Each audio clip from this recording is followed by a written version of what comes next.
Another day of the Kernels Collegiate League. Excited to be along for the ride. Griffin Leonard for Game 1, Adam Hipsky for Game 2.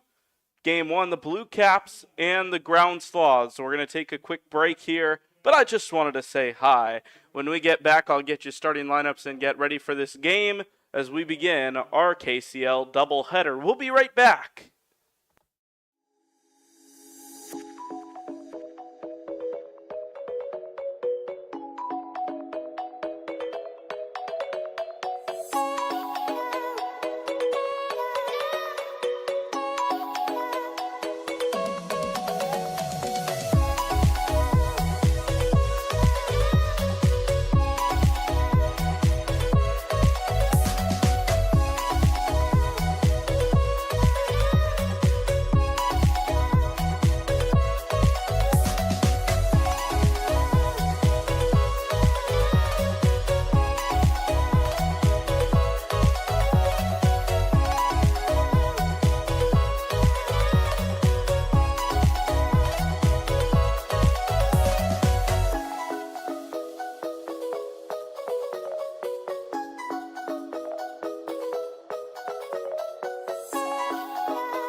Welcome back to baseball. Excited to have you along for the ride as we get ready to go for today's KCL matchup between the Blue Caps and the Ground Sloths. Griffin Leonard for Game 1. It'll be Adam Hipsky for Game 2 as we get set to go here for Game 1 of this doubleheader. The Ground Sloths take the field first as today's home team. And on the mound, Braden Vanderheit. We apologize for the adjustments here. We're going to get this camera angle the best we possibly can for you guys.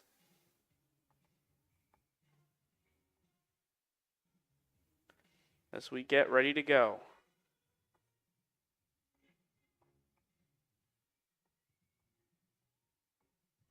Griffin Leonard for Game 1, Adam Hipsky for Game 2, and I believe that's what we've got, folks, so we hope you like the view. Beautiful day here at the Corn Crib in Normal, Illinois.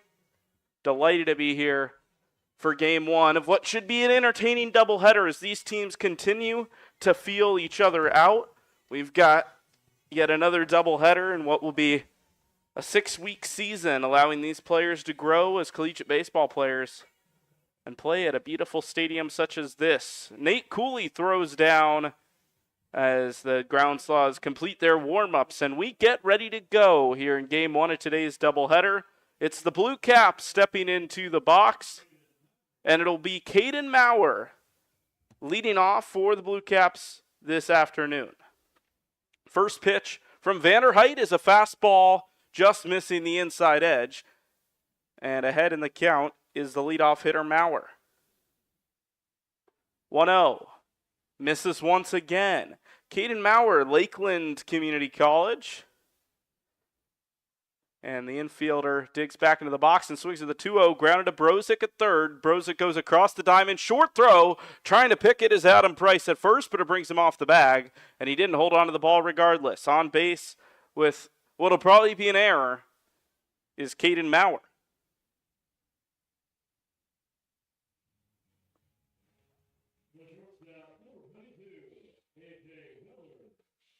They'll call it an E5.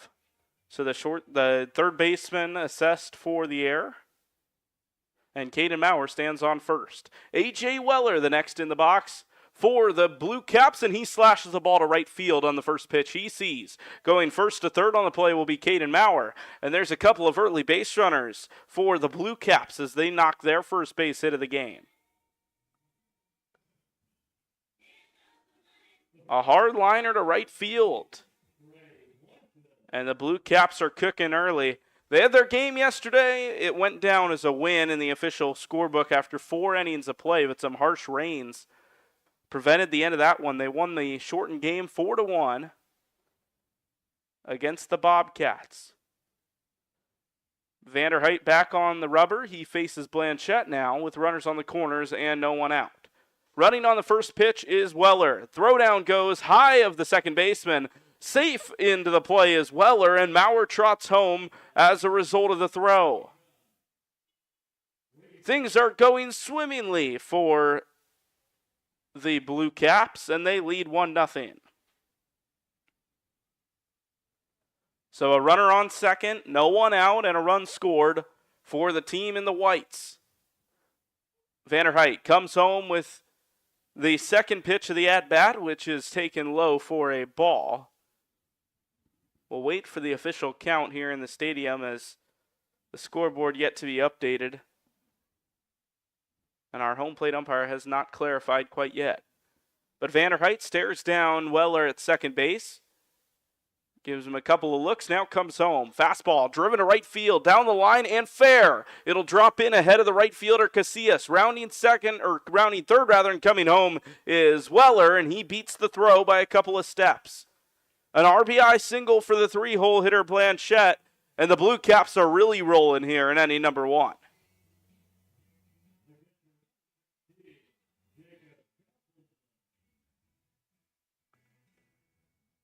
So an early 2-0 lead for the Blue Caps.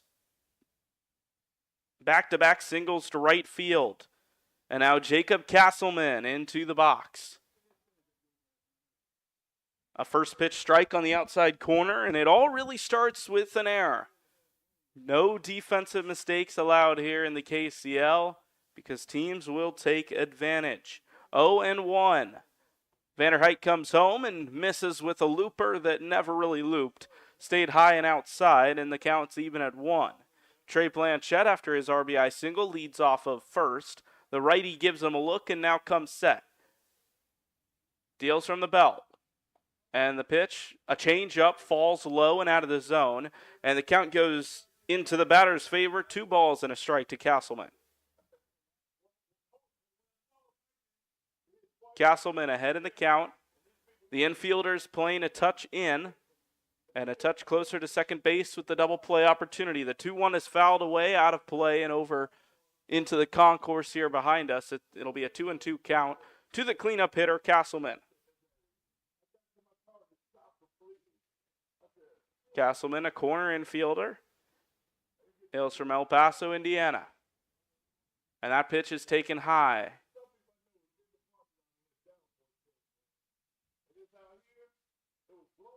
And that was El Paso, Illinois, Every player on this Blue Caps roster from Illinois, except for one, Anthony Pardo, one of the pitchers. A swing and a miss. Strike 3. And Castleman goes down on strikes. Full count pitch, and the pitcher won the battle. Blanchette having to hold it first for now, and an important first out here in inning number 1. So the ground slaws get the defense going. Hunter Brewer, the next into the box. The 5-hole hitter will face Vanderheit, righty on righty matchup.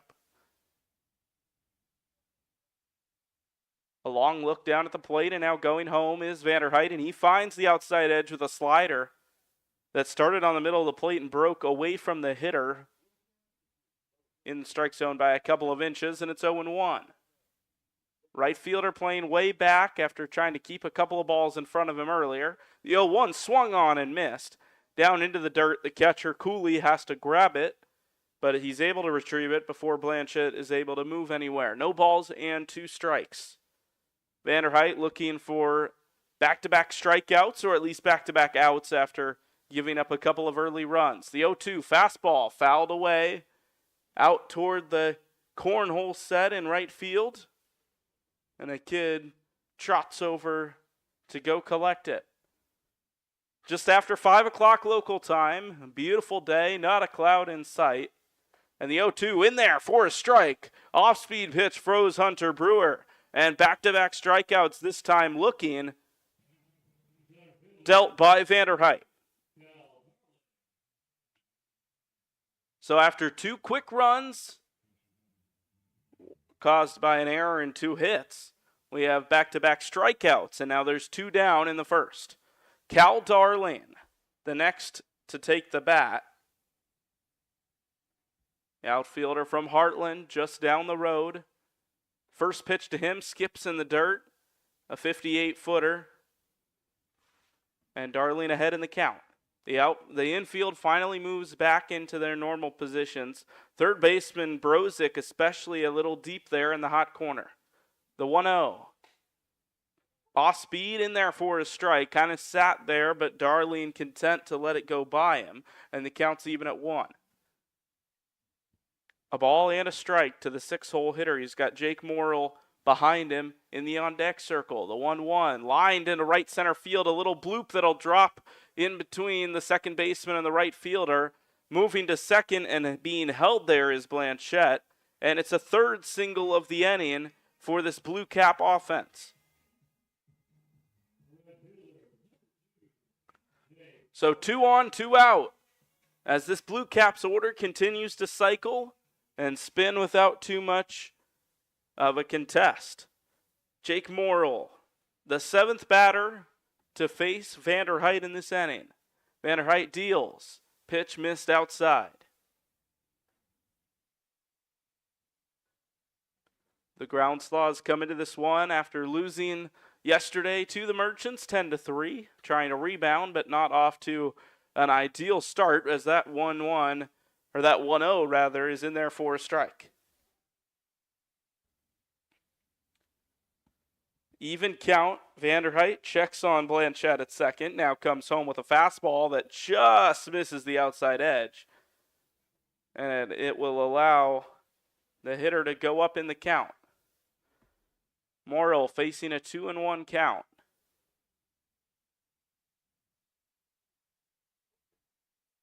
Vanderheit, leg kick and he goes forward. Fouled away, 2-2.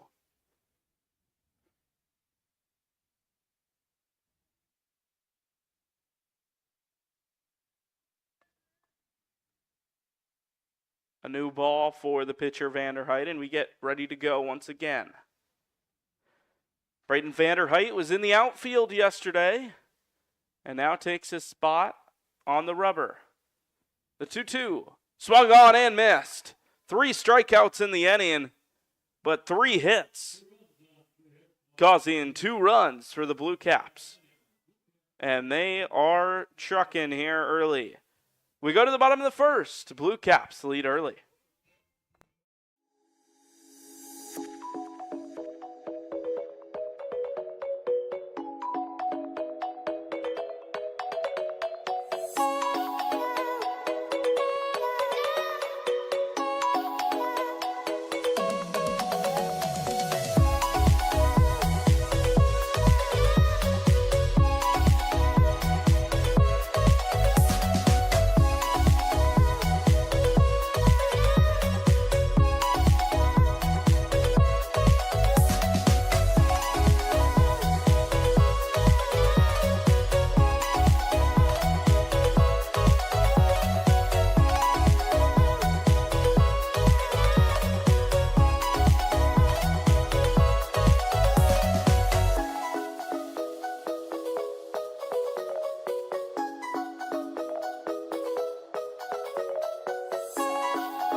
Bottom of the first inning as Blake Crancer steps up to the plate for the Ground Sloths. Came in as a pinch hitter yesterday for the Ground Sloths, went 1 for 2 with a single to center field, and he's the leadoff hitter today. He ropes the first pitch he sees down the left field line and onto that hill, but well foul. Facing in the left-handed hitter, Parker, or the left-handed pitcher, Parker Stone King. He deals a second pitch strike that's in there, 0-2 quickly to the leadoff man, Parker Stone King, one of the many Carl Sandberg current or former players, both in the KCL and on the Corn Belters. He takes the 1-2 outside. And Krantzer back in the box, lefty on righty, and the pitch misses outside once again. Count even at 2 to the leadoff hitter. Stone King trying to set the tone after his offense gave him an early boost to 2 runs. 2-2, fastball popped up in the infield. Coming in on it to claim it is Piska. He's under it and makes the catch, 1 down. So a pop-up for the first out of the inning.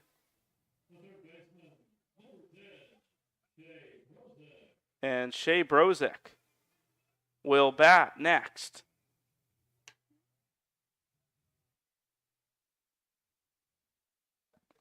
Brozick into the box. He takes the first pitch high.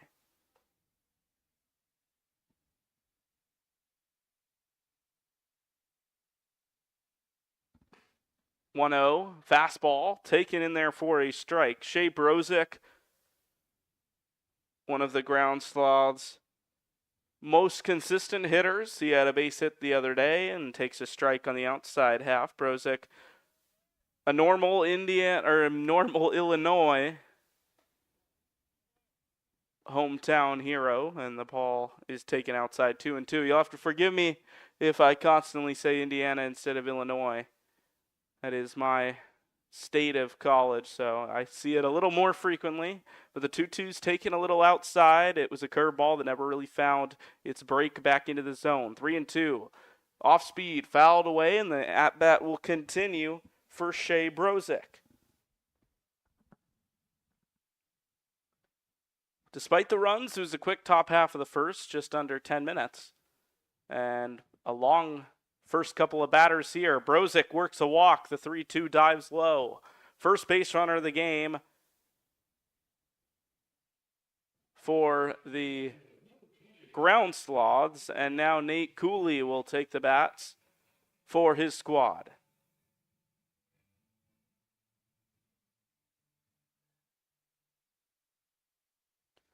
Cooley with a runner on first in Brozick. Lefty on righty matchup. He swings at the first pitch, grounds it to Piska. Piska to 4, over to 3. Did they have it in time? Yes, they did.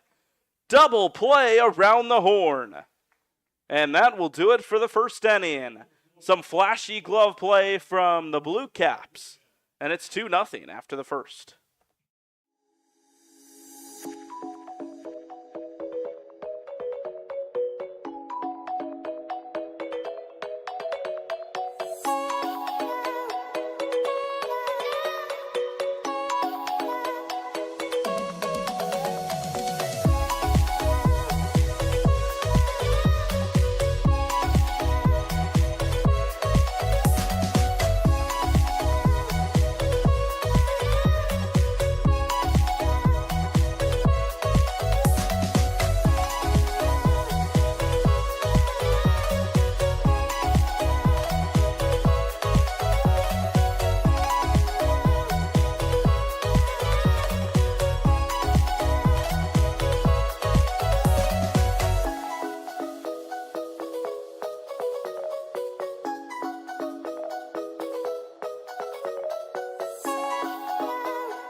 Back here for the top of the second inning after the fans were entertained by some dizzy bat spinning. And Vanderheit back on the mound for his second inning to work. He'll face the 8-9-1 hitters, starting with Andrew Piska. Piska with a couple of defensive plays in the bottom half of the first. He grounds a chopper to the shortstop. Wild throw heading toward the Groundslaw's dugout. It missed Adam Price at first by maybe 5 feet. And on base to start the inning is Piska via the error. Not the throw you would have wanted from the shortstop. And Krancer will get charged with the error. Braden Elliott, the 9-hole hitter, is into the box. They check on Piska at first. Back in there safely. Vanderheit out there for his second inning to work after striking out 3 in inning number 1. He throws a fastball that's sliced foul down the left field line. And it's 0-1. Braden Elliott, the 9-hole batter, he'll be followed up by Maurer as we circle back around. 6-4-3 on the double play as there's a ground ball to shortstop. And that's about as easy as it comes. Krancer makes up for the previous error, and there's 2 down.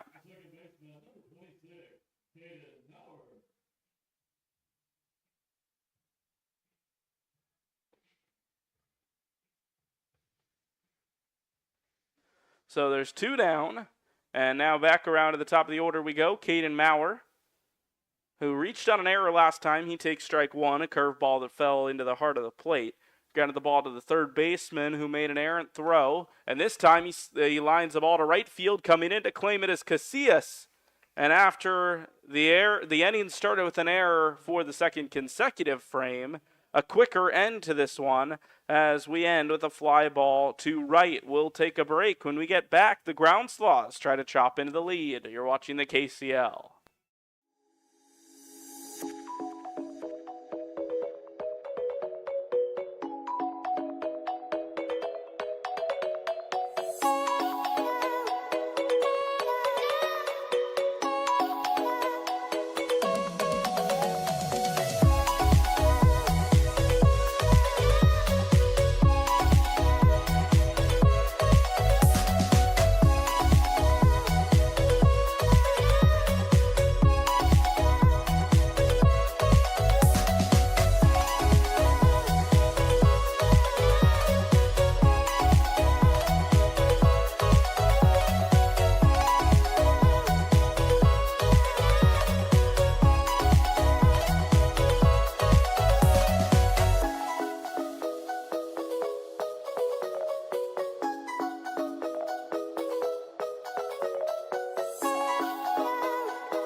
Kernels Collegiate League Baseball right here on the KCL YouTube page.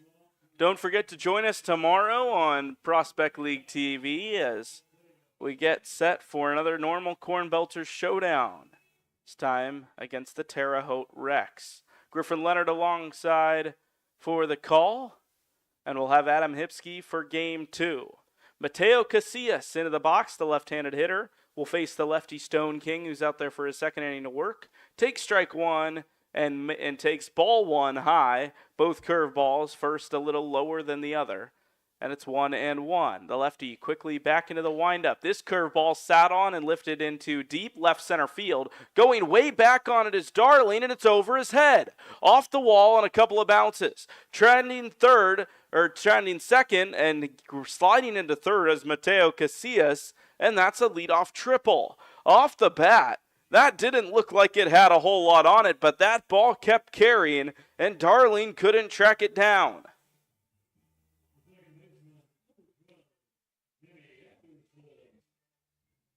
So Mateo Casillas starts the bottom of the second off with a bang. And a positive sign, and trying to reel in the Blue Caps here and mount a comeback. Jimmy Anderson, the next to hit for the Ground Sloths.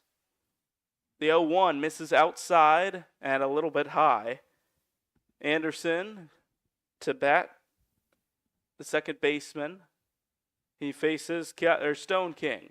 The 1-1 lifted high into right field, going way back on it is Morrill, and he runs out of room. That one's gone. A game-tying home run in inning number 2, and the Ground Sloths have even this game at 2 apiece.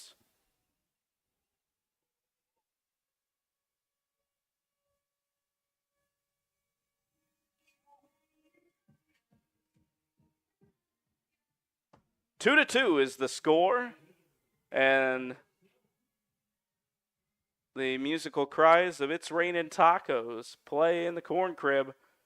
Meanwhile, back in the action, ground ball second base side, and on to first goes Maurer. Carter Selk retired.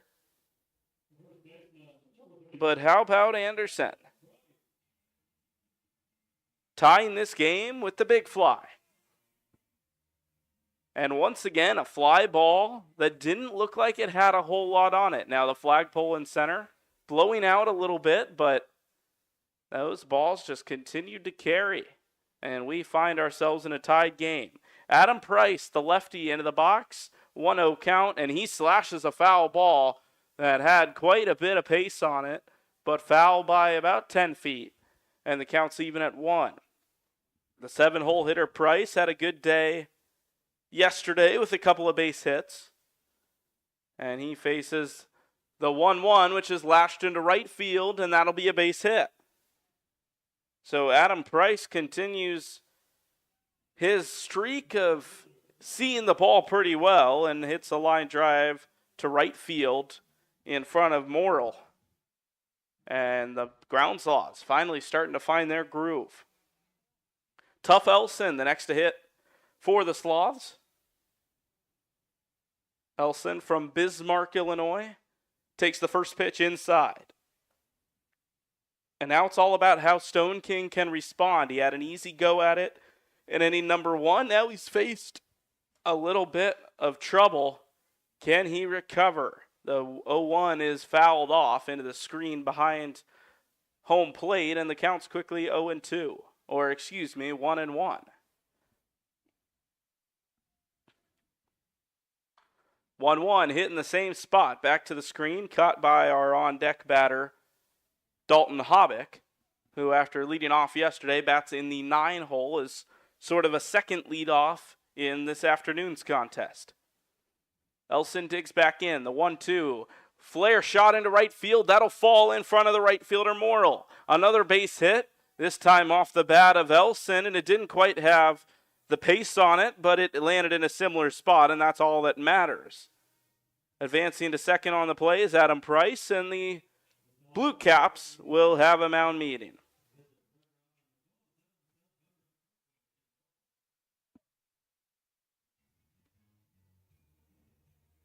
A slow walk out there by the pitching coach, and it's all about how the Blue Caps are able to respond now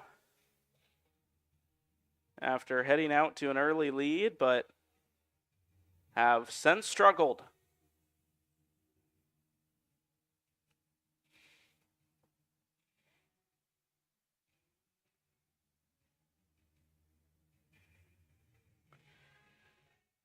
Parker Stone King out there in his second inning of work. He's currently getting a talking to, and now the infield disperses.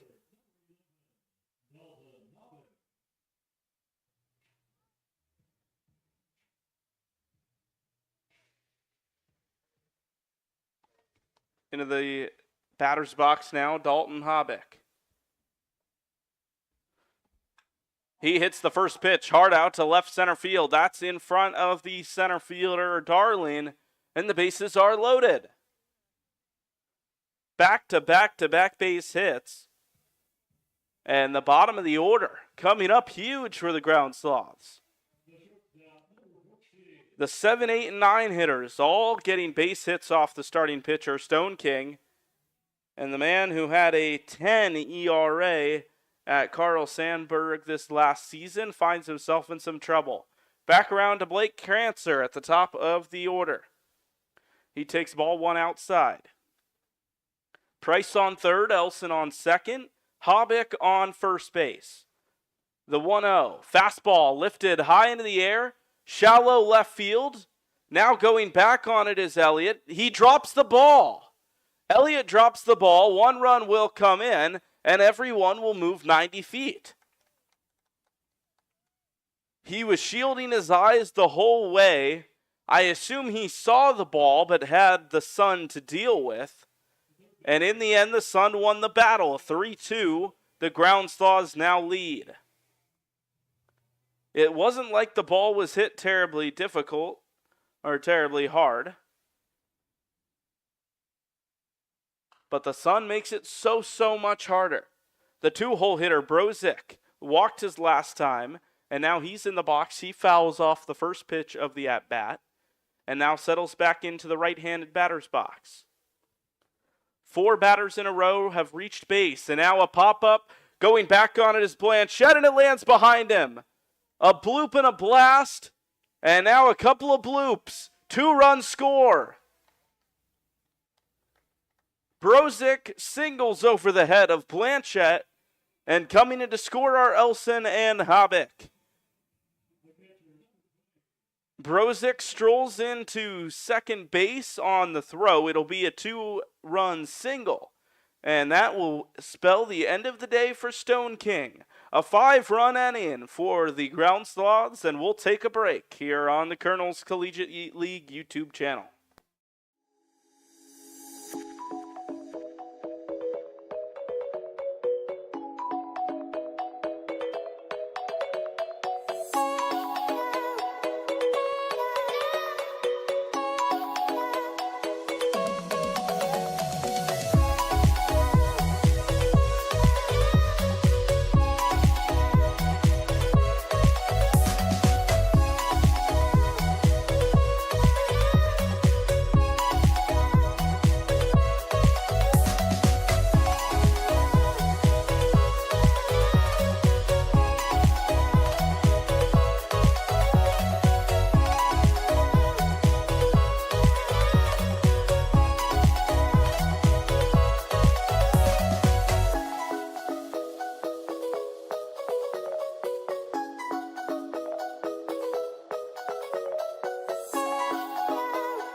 Back to live action we go, and a new man on the mound for the Blue Caps, and it's the current uncommitted Leroy, Illinois native, Blake Roundtree, the right-hander in the box, and nails Cooley on the first pitch. Not the ideal start for someone coming into the game, to say the least, and that loads the bases right back up. The Groundslaws lead by 3 if you're just joining us. A 3-run home run by Jimmy Anderson after Mateo Casillas hit a triple. And Casillas back into the box for his second at-bat of the inning. Righty on lefty, and the left-hander takes a first pitch ball high and away into the right-handed batter's box.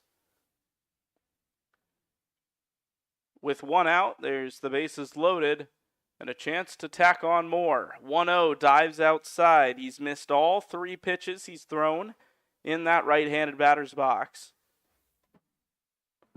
And a 2-0 count now for Mateo Casillas, who tripled his last time up. 2-0 misses in the same spot. And Roundtree really struggling here at the beginning of his timeout on the mound. The right-hander takes a deep breath, steps back onto the rubber, and stares down his opponent in Casillas. The 3-0, low and in. And a 4-pitch walk after a plunked batter brings in another run. 6-2 ground sloths. And Jimmy Anderson comes up to the plate for the second time this inning. 3-run home run his last time, and now he's got the chance to bring in even more with the bases loaded.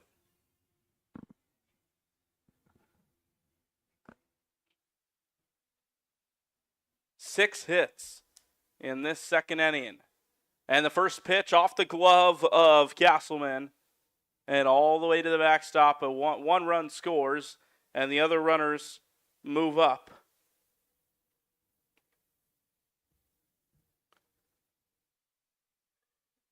So a wild pitch makes it 7-2.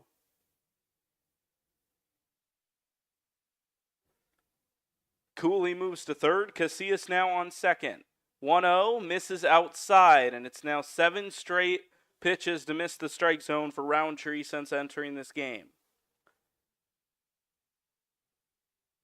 2 balls and no strikes. The infielders, middle infielders specifically, right on that edge of the outfield and the infield. The 2-0 misses low. 3 balls and no strikes.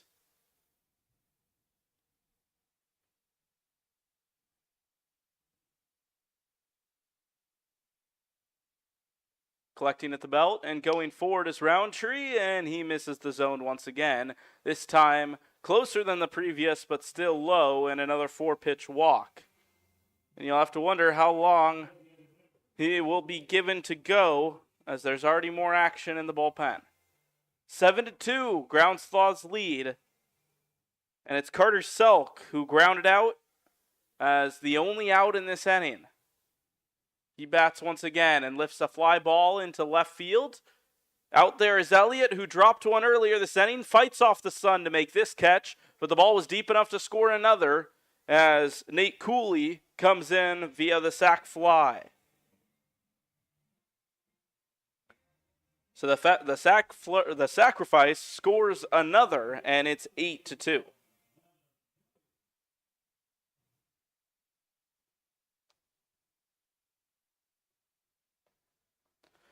Casillas and Anderson remain on their respective bases, and into the box is Adam Price, who looks at an outside fastball for ball 1.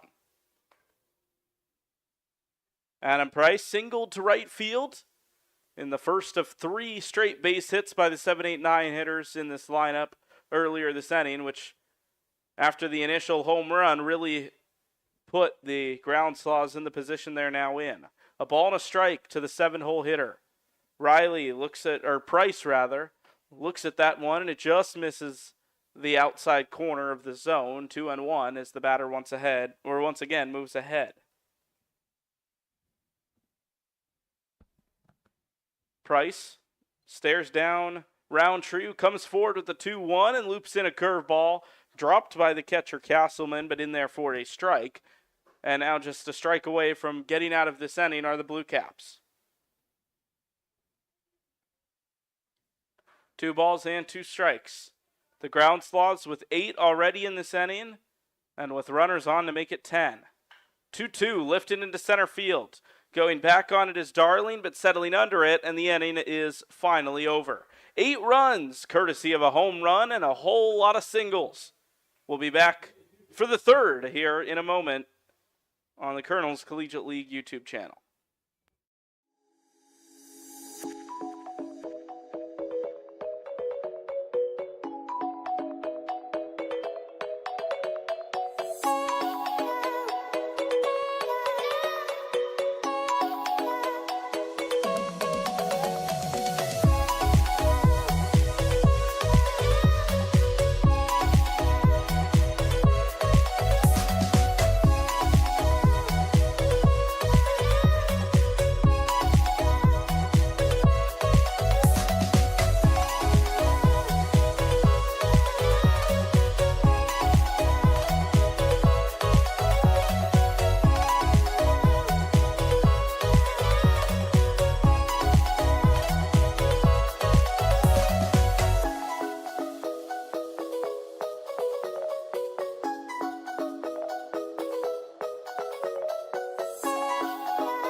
The third inning begins with a strike as we welcome you back to the Kernels Collegiate League. Griffin Leonard for the call of game one between the Blue Caps and the Ground Sloths. Swung on, awkward swing from A.J. Weller, the two-hole hitter, who singled his last time but now finds himself quickly behind 0-2. Vanderheit out there for his third inning of work has lasted a bit longer than his foe from the Blue Caps, who was pulled after an inning and a third of work. The 0-2 goes to the backstop for a ball and 2 strikes. But Vanderheit quickly back on the mound, and the righty deals the 1-2. Fastball lined on a hop to the second baseman, Anderson, who turns and fires from shallow right field to make the first out of the inning.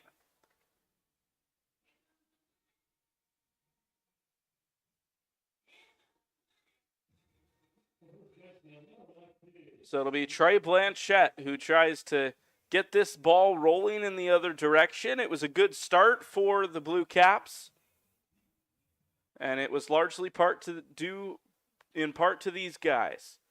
Blanchette takes ball one high, but it was an 8-run masterclass of an inning from the Ground Sloths that have put them in their current position. The 1-0, check swing down to first, and they say he went around. A little bit of hesitation from our first base umpire, who looked initially like he was going to signal no swing, and then kind of changed his mind mid-signal. A ball and a strike now. Batter in the box, pitcher on the mound, but umpire having to reset himself. And now he asks both parties to step off. A ball and a strike, 1 down. Blanchette also singled to right field last time up. And he looks at the 1-1, which falls just under the strike zone. Looked pretty good at the knees, but perhaps dove just a bit low, and the hitter takes the advantage. 2 balls and a strike. The 2-1, slider swung on and missed. Tailing away on that outside edge. Difficult to pick up as a right-handed hitter, and it's 2-2. Vanderheit right back to work on Blanchette. Spikes a curveball, and the count's full. Some action in the Ground Sloths bullpen. It remains to be seen what that number is. 3-2, payoff pitch from Vanderheit is fouled away. Up onto the concourse out in right field. And we'll have another 3-2 upcoming. Towing the rubber is Vanderheit. Leg kick and the 3-2. A change up that's bashed under the glove of Brozick and down the left field line. Conks off the wall, and it'll be a 1-out double for Trey Blanchette. Looked like it might have had a possibility of getting gloved, but a difficult play to catch on the backhand, and it goes all the way to the wall in left field. So Blanchette doubles with 1 away, and the first step of many required to get back into this game is taken by the Blue Caps. Jacob Castleman struck out swinging his first time up. He steps back into the left field, or the left-handed batter's box, with a runner on second and 1 away. His Blue Caps trail by 6. He lashes at the first pitch he sees down the right field line. Will it stay fair? No. It had the distance to clear the wall, but foul by about a yard. And it's a long strike thrown by Braden Vanderheit. No balls and a strike. Back in the box goes Castleman, perhaps with a little bit of confidence. He watches the 0-1 down into the dirt, and the count's even.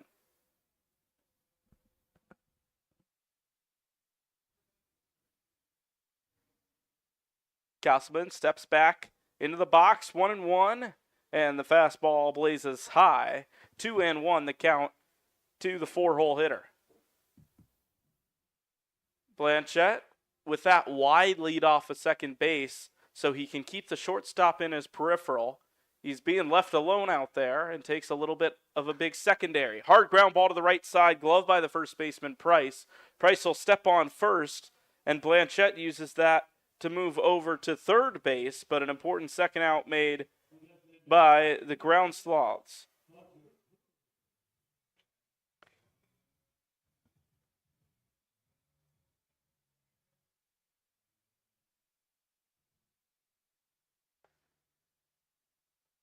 2 outs. And a first pitch ball to Hunter Brewer. Stepping into the box, struck out his first time up. And needing a knock to keep this inning alive. A ball and no strikes. Takes the 1-0 high. Breaking pitch that didn't really break, and it stayed up on top of the zone. 2-0. Pitch from Vanderheit. Popped up. A little bit into foul territory. Price tracks it and makes the play about 20 feet from the first base bag. That'll do it for the top half of the third. After a double went to the wall, the Blue Caps unable to take advantage, and the 6-run lead is held by the Ground Sloths. We'll be right back.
Bottom half of inning number 3 here at the Corn Crib. And out there for another inning of work is Blake Roundtree.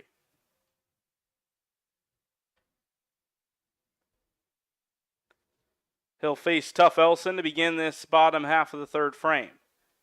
First pitch from Roundtree, sat on that middle of the plate, and it's hammered out to right field, but coming in on it is the right fielder Morrill. And he makes the play, 1 down here in the bottom half of the third.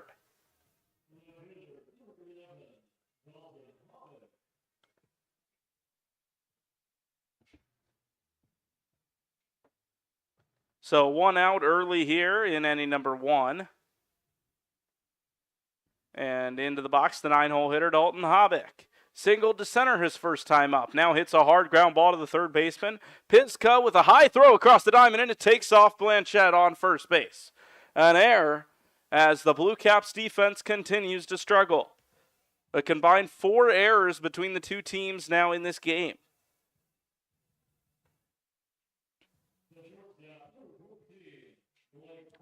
So a throwing error from Pinska. It was caught by Blanchette at first, so no opportunity for Habeck to move forward. He stays at first, and now back around to the top of the order, it's Krancer. Krancer, a foul ball into the catcher's gear, and it's a quick 0-1. After 8 runs in the second inning, I feel like this third might be a disappointment by comparison by default. But the 0-1 flared up into the air. Tracking it is Blanchette. He's got a long way to go, but makes an over-the-shoulder catch for the second out of the inning. Good range there from the first baseman, who makes the catch in foul ground. Having to hold it first is Habeck, and now the 2-hole hitter Brozick will come up to the plate. Brozick's had a good day as well, a walk and a single. He takes the first pitch for a strike. Throw down to second as Habeck was stealing, and he beats it with a slide. Habeck steals second. And a runner in scoring position now for the Ground Sloths. Still 2 down, 1 strike. And now a swinging second strike as the fastball was perfectly placed on that low outside edge. And the 2-hole hitter, Brozick, a little ahead of it. No balls and 2 strikes. Stepping back onto the rubber is Roundtree. He deals. That spikes low, bounces away from the catcher, Castleman, and trotting on into third is Hobbick. It'll go as a wild pitch.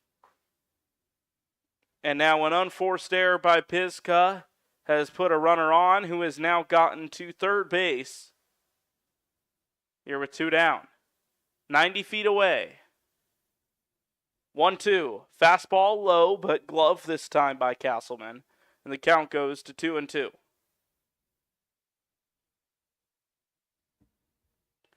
Count even at 2 apiece with 2 down.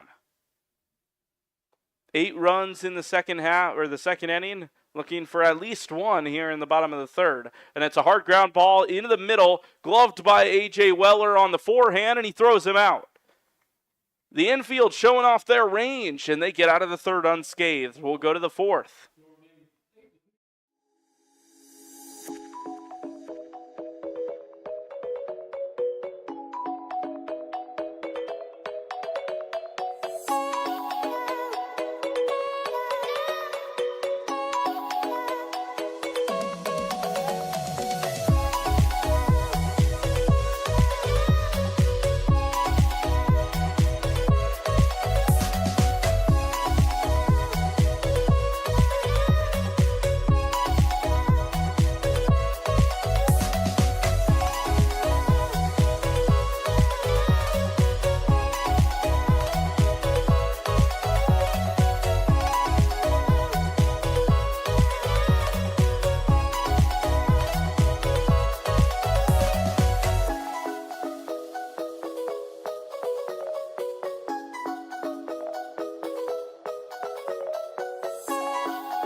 Fourth inning here at the Corn Crib.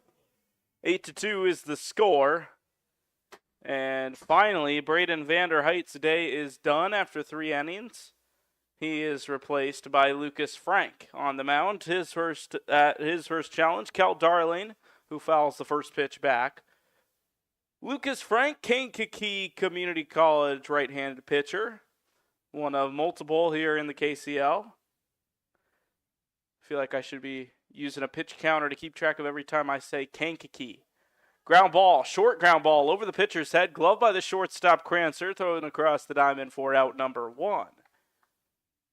It was quite a chopper that I think Frank initially thought he was going to be able to get, and it kind of just skipped right up on over him. And it's not like Lucas Frank is super short either. 5'11". And now a hard ground ball at the shortstop Crancer, who went the other way. Interesting to see what happened there. I would be curious to roll that back and see what happened. Crancer went left and the ball went to his right. I'm wondering if he got caught up in the sun, perhaps.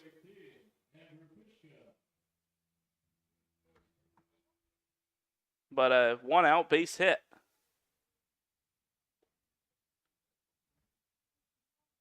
First pitch ball. I'm looking at the replay now, and honestly, I have no idea why Krancer went to his left. The 1-0 misses high. It's Andrew Piska, who's made a couple of defensive mistakes himself today. He's back into the box, 0 for 1 after reaching on an error made by Krancer, his first time up. The 2-0 just misses the zone. A little bit low, but some zip on that fastball from Lucas Frank. The Gilman, Illinois native. Morrill leads off of first. The 3-0 in there for a strike. Finally found the zone at that fastball on the counts 3-1. Still a hitter's count for Piska, the 8-hole hitter. Braden Elliott waiting on deck. Runner breaks. Pitch is in there for a ball, so it won't matter, although he was safe. Morrill steals second base, and Piska takes ball 4 for a 1-out walk. Braden Elliott back into the box, grounded out to the shortstop his last time, and now has runners on second and first with 1 down. With the Blue Caps down 6, they would love a couple of these runs to cash in. Slide step delivery misses high from Frank for ball 1. Both bullpens without any action for the first time in a while. 1-0. A little low leg kick and a foul ball back to the screen. Elliott fights it off. He's got Jake Morrill on second base, Piska on first. Morrill's being held on a little bit by Blake Krancer, but they'll opt not to throw to him this time, and the 1-1 kind of slips out of the hand of Lucas Frank. He wipes his right hand on his pants and gets the ball back from his catcher. 2 balls and 1 strike. Perhaps gripping that ball a little tighter this time. 2-1. Fly ball lifted high in the air. If it stays foul, or if it stays fair, it'll be an infield fly. It drifts foul, but it was caught by Brozick.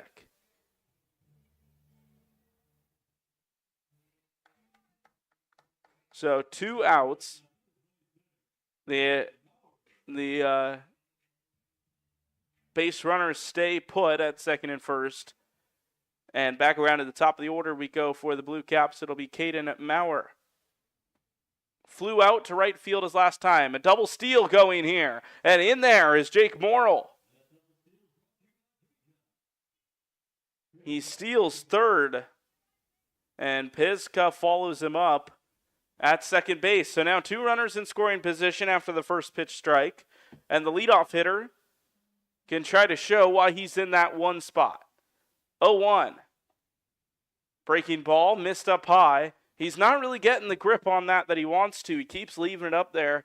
Doesn't have an opportunity to break back down. And if he leaves that at the belt, it's going to get smashed as the 1-1's grounded to the shortstop. Krancer kind of played it to his side, but throws him out. And that's the end of the inning. Ground Slaws survive a scare, but a 6-3 put out ends the inning, and we go to the bottom half of the 4th with the score still 8-2.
Bottom half of the fourth here from the Corn Crib in Normal, Illinois. And a reminder to make sure to get out to the ballpark soon. You can call the Corn Belters box office or go to cornbeltersbaseball.com and buy tickets online. KCL doubleheaders, normal Corn Belters, even some theme nights, whatever suits your fancy. Make sure to check it on out. 3 days time, superhero night here at the Corn Crib. And we hope to see you there as the Corn Belters take on the Alton River Dragons. Strike one out of the hand of Caden Addis, the left-hander, into the game for the Blue Caps on the mound.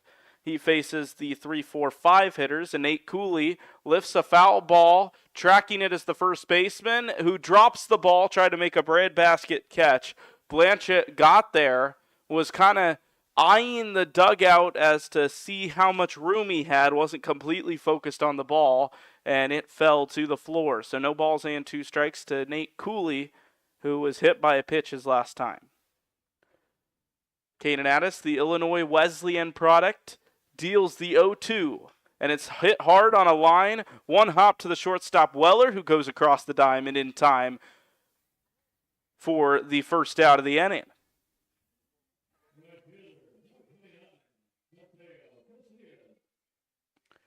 Mateo Casillas, a triple his first time, a walk his last time, into the box for his third plate appearance of the day. He faces the lefty and hits a ground ball to the first baseman, gloved with a slide from Blanchett. He's got a run to beat out Casillas, and does so with a step and a half to spare, 2 down here in the bottom half of the fourth. A couple of hard ground balls, but they haven't had to worry about too much. Jimmy Anderson, though, is someone to worry about. Homer to right field his first time up. And the offense has slowed down in this game, but Anderson looks to say, well, maybe not so quick. 8-2 is your score, and the first pitch blazes high from the left-hander, Caden Addis. 1-0. Addis working quickly and misses in about the same spot, maybe a twinge more outside, but still high of the zone. 2-0. The American flag in center field, which was blowing exclusively out, has now kind of started to blow a little right to left from the perspective of the hitters.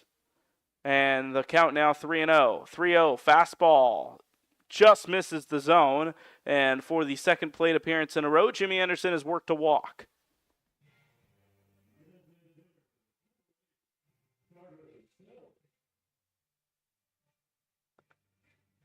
So 2 outs in this fourth inning.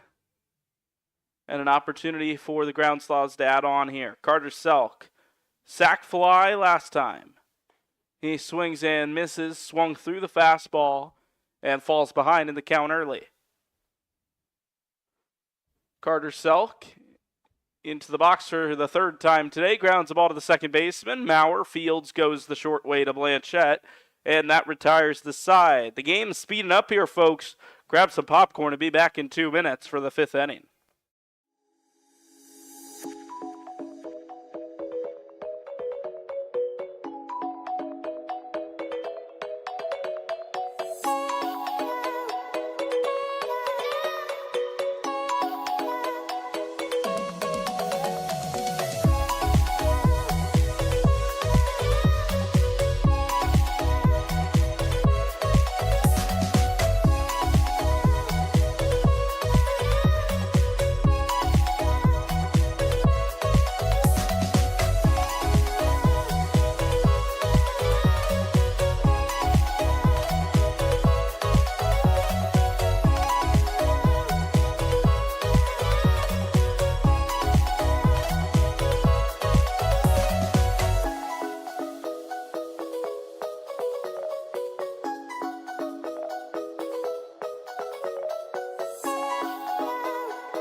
The fifth inning begins with the 2-3-4 hitters for the Blue Caps, who trail by 6 on this sunny Wednesday afternoon.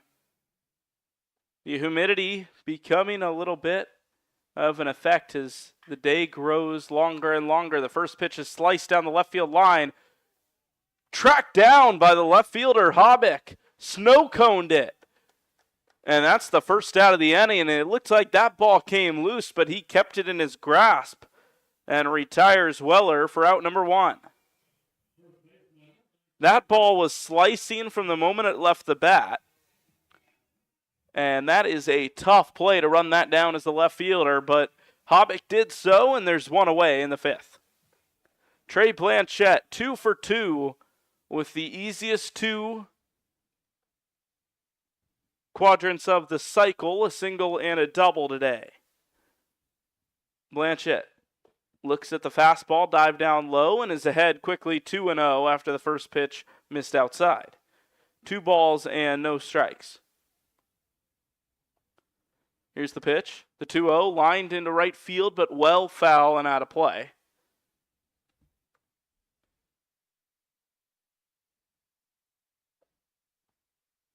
The Groundslaws looking to get another quick defensive inning, as they've done so in the last 3. The Blue Caps without a run since inning number 1. Lucas Frank dialing up a 3-1 pitch and misses just outside, and it didn't help that Nate Cooley dropped the ball. So a 5-pitch walk for Blanchette, and it'll bring up Jacob Castleman with 1 out and a man on.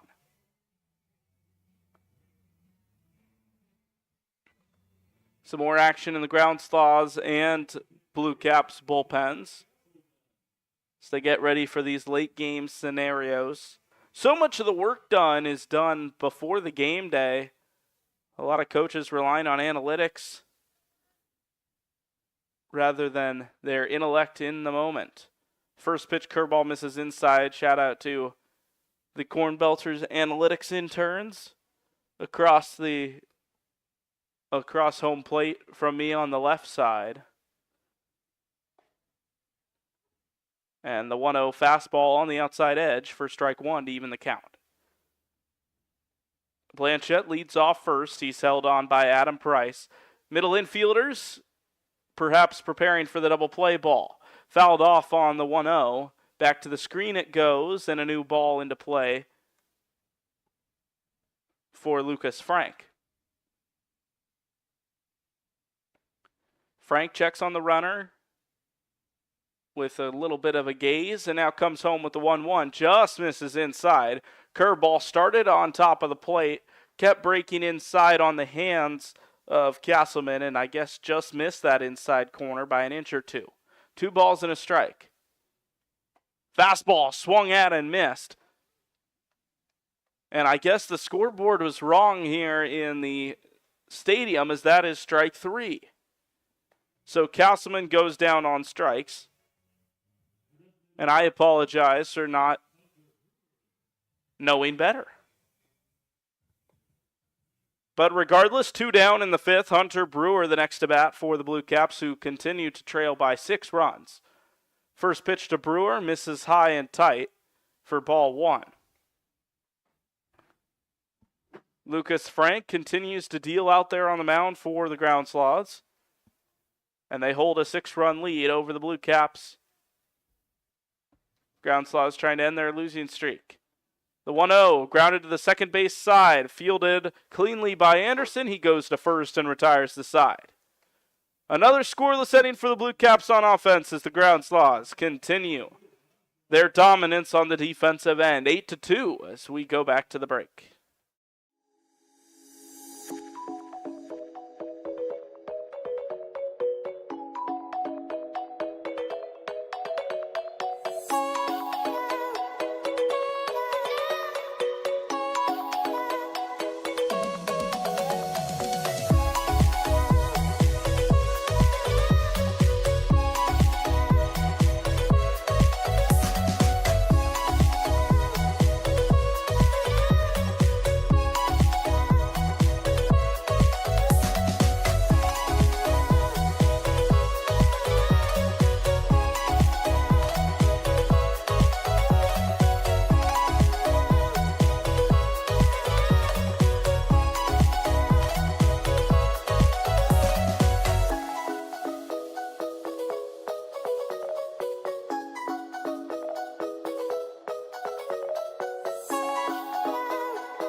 Back here for the bottom of the fifth inning. 8-2 lead as the Ground Sloths continue their rampage. Based on the name, you'd think it would be a slow and steady path to the finish line, but they got all their runs in one inning. If you're just joining us, an 8-run frame in the second. And that's how the Ground Sloths have gotten to the place that they're at right now. Adam Price fouls off the first pitch. And ahead in the count goes the pitcher. Blue Caps trying anything they can to get back into this game. 0-1. Inside that strike zone on the outside edge, 0-2 is the count.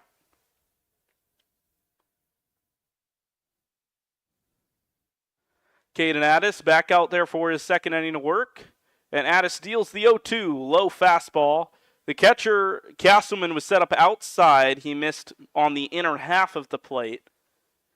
Just a misfire on the fastball that time. Adam Price back into the left-handed batter's box. Faces the 1-2. Kind of lashes out at it.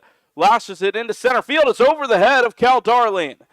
Rounding second is the hitter Price. He's going to go to third. Long throw into the double cut. It'll be a play at third. Not in time.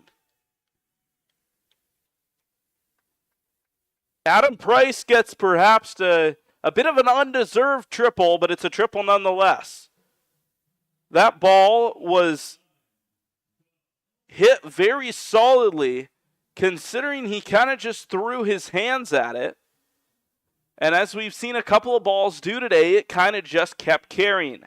Cal Darling will want that one back in center field. So a leadoff triple. And a mound visit here for the Blue Caps and a change of pitcher. We'll be back here on the Kernels Collegiate League YouTube channel.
A new pitcher on the mound for the Blue Caps here with no one out after a leadoff triple has given the Ground Sloths something to cheer about, up 6. A new pitcher in Jack Helms, the right-hander out of Mattoon, Illinois. He'll face Tuff Elson as his first challenge here in the bottom half of the 5th. First pitch, check swing, ground ball. Running home will be Price. They'll go to first and allow the run to score, but they get the first out of the inning. It'll be an RBI and a couple of odd hits to start this inning. A triple where the batter kind of just threw his hands at it, and then a check swing that resulted in an RBI ground out. 9-2 is your score. 1 out, and the base is now empty for the 9-hole hitter, Dalton Hobbick, who swings through the first pitch fastball. No balls and a strike. Jack Helms, the big righty, fires in another fastball. Line drive to the second baseman, Maurer, who catches it on the backhand, and there's quickly 2 away.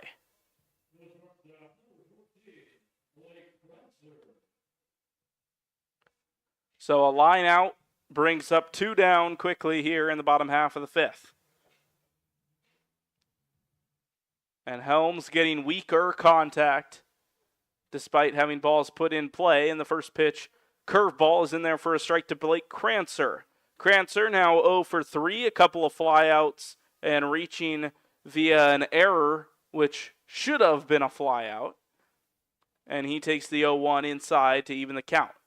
Quickly back onto the rubber goes Helms. Digging into the right-handed batter's box is Crancer, and he checks his swing at a curveball diving down into the dirt, 2-1.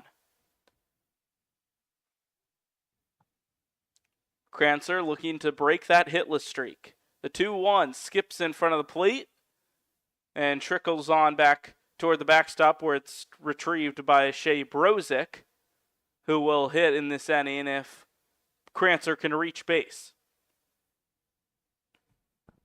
3 balls and a strike. The windup and the deal. Helms misses the zone with the outside fastball. And a 2-out walk as Crancer reaches base for the first time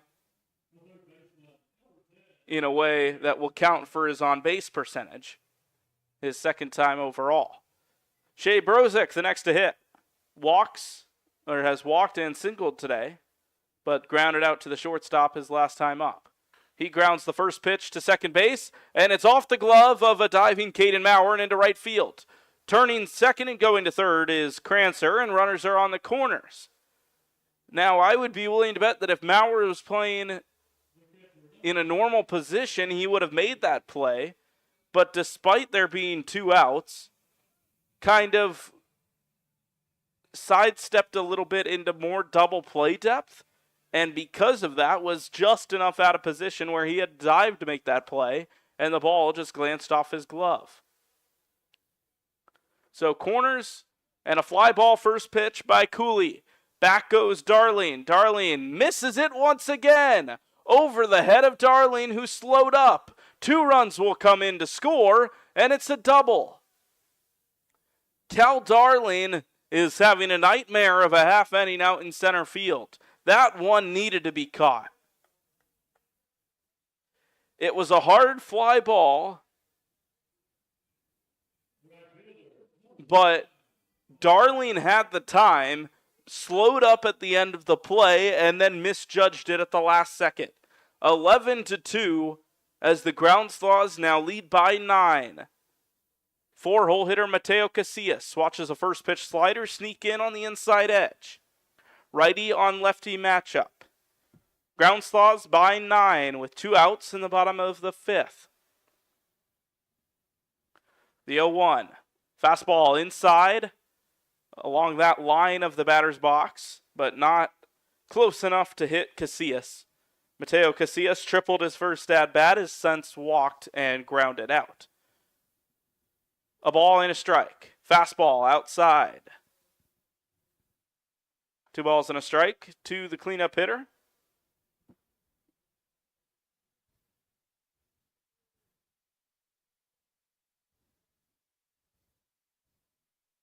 Two one, grounded foul.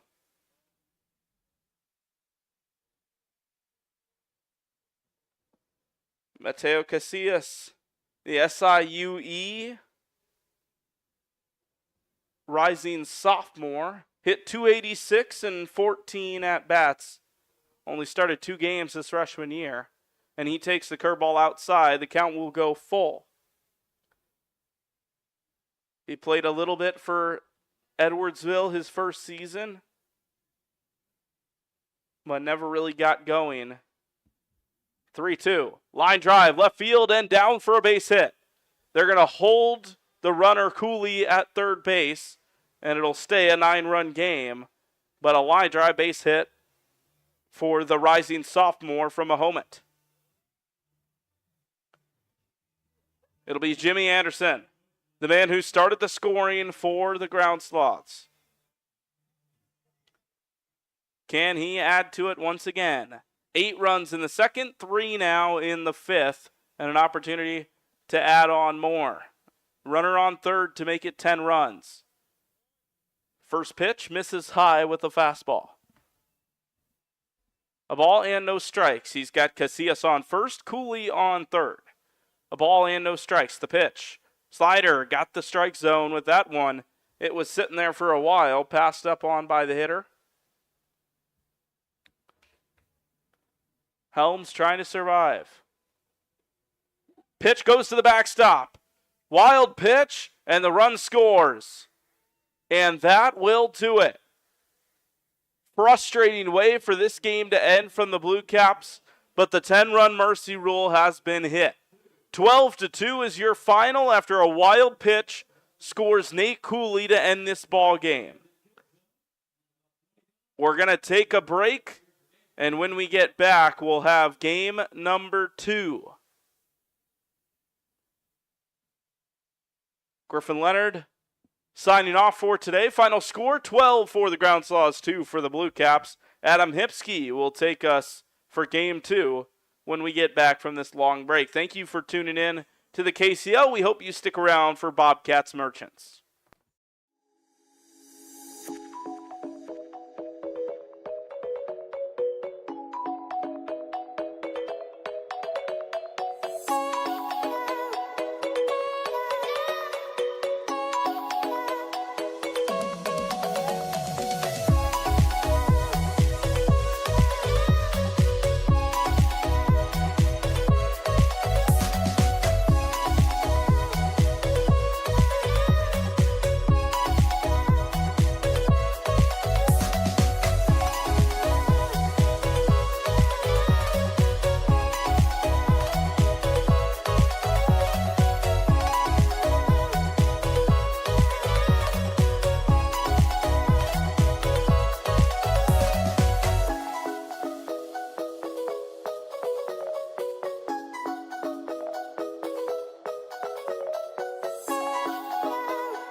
Hello and welcome inside the Corn Crib. Adam Hipsky taking you along for Game 2 of our Wednesday night doubleheader between the Bobcats and the Merchants. Troy Petty will get the start for the Merchants, and Mitchell Wilson will be the opener for the Bobcats, managed by Jake Weggs. First pitch coming soon, but we'll head to a break. Until then, Bobcats, Merchants, coming up on the other side here on the exclusive home of Kernel Collegiate League Baseball.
Hello and welcome inside the Corn Crib for the latter half of our KCL doubleheader. This one between the Merchants and the Bobcats. The Merchants, the home team this evening, even though all four teams play each of their games at the Corn Crib, they'll both rotate, get an equal amount of games as the home team and as the road team. And tonight the Merchants will be in the field first, which means the Bobcats will have their turn to swing it, and specifically the shortstop Alec McGinnis will see the right-handed pitcher Troy Petty, who will start for the Merchants tonight.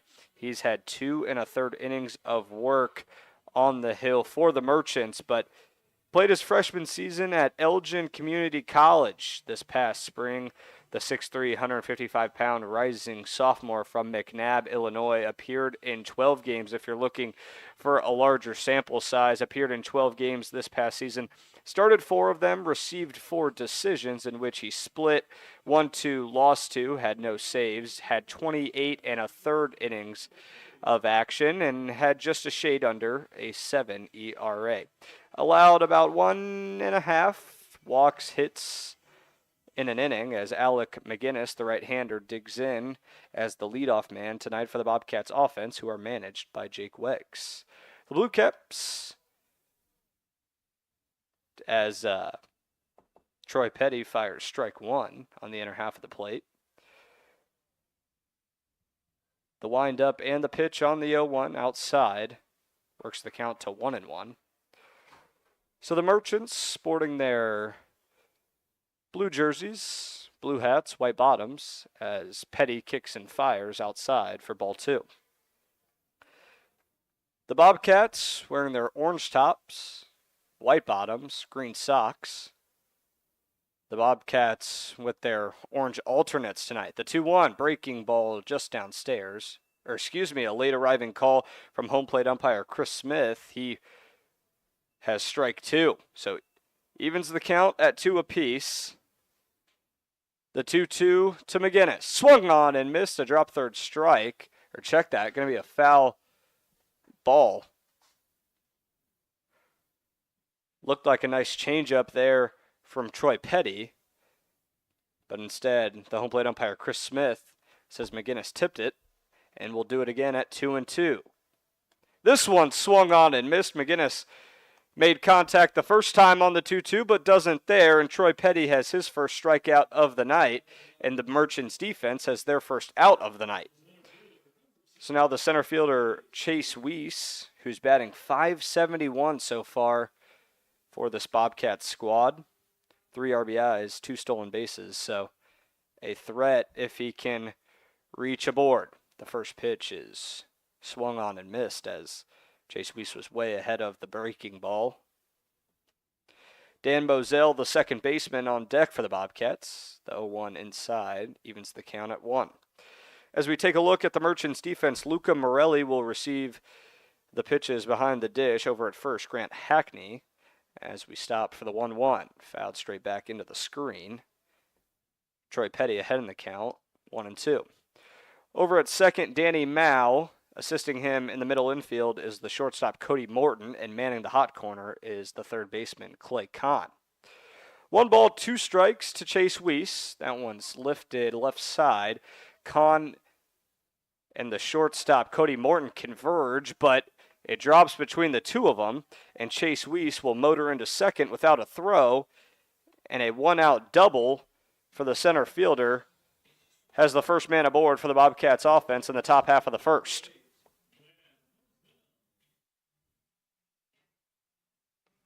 So it's going to be a tough play for Kahn.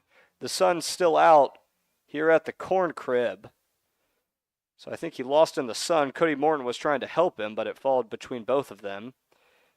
And Chase Weiss just scurried around first and, like I said, jogged into second and didn't even really need to, as the two, Luca Morelli and Troy Petty, have a quick meeting on the mound, making sure they're on the same page as they'll face the 3-hole hitter Dan Moselle, who's 0 for 6 so far this season, still in search of his first hit. And to round out the starting 9 for the Merchants defense, Mason Nauman in left, Ashton Horsham in center, and Chris Casey out there in right. So one aboard, one out. Dan Moselle, the right-hander, in to bat as the chopper to the left side. Fielded by Kahn. He'll fire to first in time. A nice play over on the hot corner from Clay Kahn. Had to charge it all the way in front of the mound, but isn't bothered as throws it over to Grant Hackney for out number 2. But the runner advances, so Weiss over to third with 2 away. Bobcats looking to draw first blood. So now the cleanup man, Caleb Hackman, the right-hander. This lineup is filled with right-handers for the Bobcats. So some familiarity for Troy Petty as he fires a breaking ball that misses the zone for ball 1. On deck, the catcher, a right-hander, Mark Wagner. The 1-0. Breaking ball downstairs moves the count to 2-0. 2 balls, no strikes, 2 outs, top of the first. Merchants and Bobcats. Chase Weiss, the runner aboard over there on third. Infield at regular depth. The 2-0 cracked over to second, and Danny Mao is under it for the third out of the inning. A soft pop ends it here as the Bobcats score no runs on 1 hit, no errors, and we move to the bottom half of the first. Horsham, Kahn, Morton due up for the Merchants offense as they'll take their first turn at the plate. You're listening to Kernel Collegiate League Baseball on the exclusive home of the KCL, YouTube.com.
Welcome back. KCL doubleheader action as we reach the bottom of the first. The Merchants will take their first turn at the dish. Ashton Horsham, the center fielder, will lead it off as he'll receive pitches from the Bobcats starter.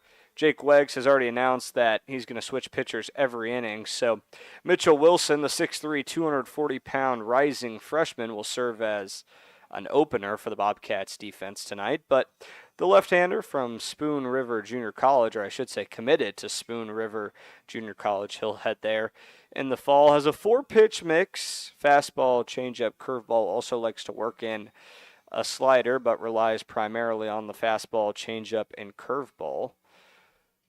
Also golfed in high school, so similar to what you're aiming for in golf, a couple of threes, whether it be a birdie or an eagle or a par.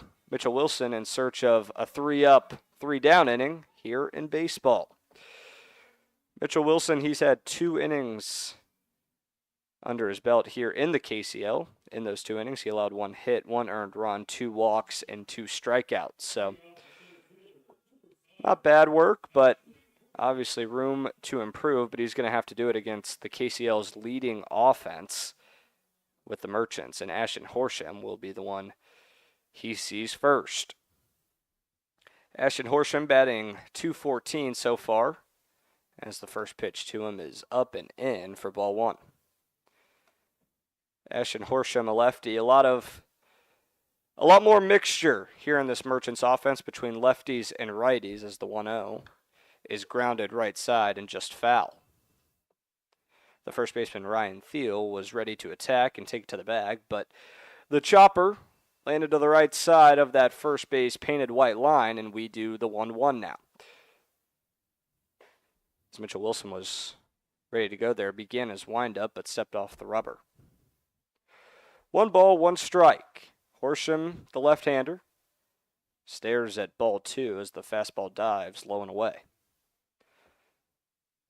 So the switch hitting Clay Kahn, the third baseman, is on deck for the Merchants.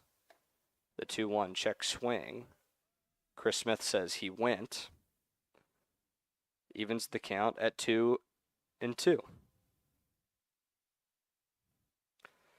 Mitchell Wilson kicks and deals. Fouled straight back over to the left side into the seats. Down the third base line. Mark Wagner behind the dish, receiving pitches from what will be a variety of lefties and righties managed by Jake Wegg's Bobcat squad. 2-2 grounded right side, backhanded, and Horsham beats it out. So Wilson had to cover the bag on the backhand stop by Ryan Thiel, but Horsham, who scurried down the line, is in safely for the leadoff man aboard in the bottom of the first for the Merchants offense.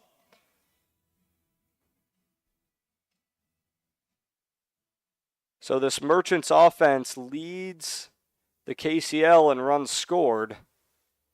So a tall task for the Bobcats defense, and Mitchell Wilson sees why right there. The speed from the center fielder Ashton Horsham, as now Clay Kahn looks at strike 1 on the fastball in the outer half of the plate.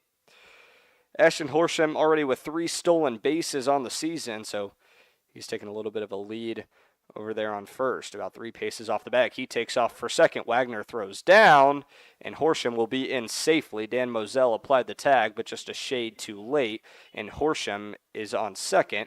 So the Merchants already with a runner in scoring position, nobody out here in the bottom of the first. Clay Kahn batting .154, but with 3 RBIs and 3 walks.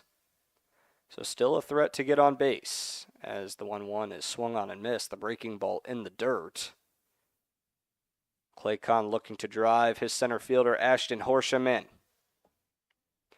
0-0 bottom of the first. The 3-1 Merchants looking to continue its win streak. The 1-2 outside evens the count at 2-2. So Clay Kahn, a switch hitting third baseman, takes his turn on the right side. Obviously with the left-hander Mitchell Wilson looking to avoid as Horsham takes off for third, and the 2-2 is fouled straight back. So the Merchants looking to execute a little hit and run. Tanner Scheiber, the manager for the Merchant squad, looking to push the right buttons throughout the evening and thought the hit and run was the right play there. 2 balls, 2 strikes. Runner on second. Horsham doesn't go this time. Kahn swings through the off speed, and the first out of the bottom half of the first is recorded. Mitchell Wilson sends Clay Kahn down swinging on strikes. So now Cody Morton will take his first turn at the dish. Hitting .500 so far, 4 for 8, 5 RBIs, 2 walks, and 2 doubles. So a little bit of pop on the bat as he swings out the first pitch. That one sky to center field. Chase Weiss ranges to his left, makes the grab. Horsham tags from second, and he'll be in there standing up. The throw went straight from Weiss to the third baseman, Caleb Hackman, but with the speed over there going from second to third, and Horsham was just too much for the Bobcats defense. So runner on third, 2 outs. Cody Morton does his job in advancing the runner, but Daniel Bastidas will have his turn now, the designated hitter, to try and bring in Ashton Horsham. So we'll try and work through this Bobcats defense quickly. Mark Wagner behind the dish, Ryan Thiel over at first as Wilson readies quickly, and the breaking ball is in the dirt, but bounces off the chest of Mark Wagner and stares down Horsham as he returns to the third base bag. Dan Moselle at second, Alec McGinnis, the shortstop, over at third is Caleb Hackman, as Wilson wind up and the pitch is outside for ball 2. 2 balls, no strikes, bottom of the first, no score here from the Corn Crib. KCL doubleheader action. The 2-0 is downstairs, scraped the dirt, so an easy pitch for the designated hitter Daniel Bastidas to lay off of. Over to the outfield, Brady Alexander in left, not to be confused with Braden Alexander, who's also on the Bobcats, who started last night. The 3-0 now, swung on and missed. Typically a take there on a 3-0 pitch, but Daniel Bastidas was ready to attack, but he swings right through the off-speed. Still a hitter's count, 3-1. Kicks and fires, grounded left side, just fouled though, so after being down in the count 3-0, Mitchell Wilson battles back, and we have a full count.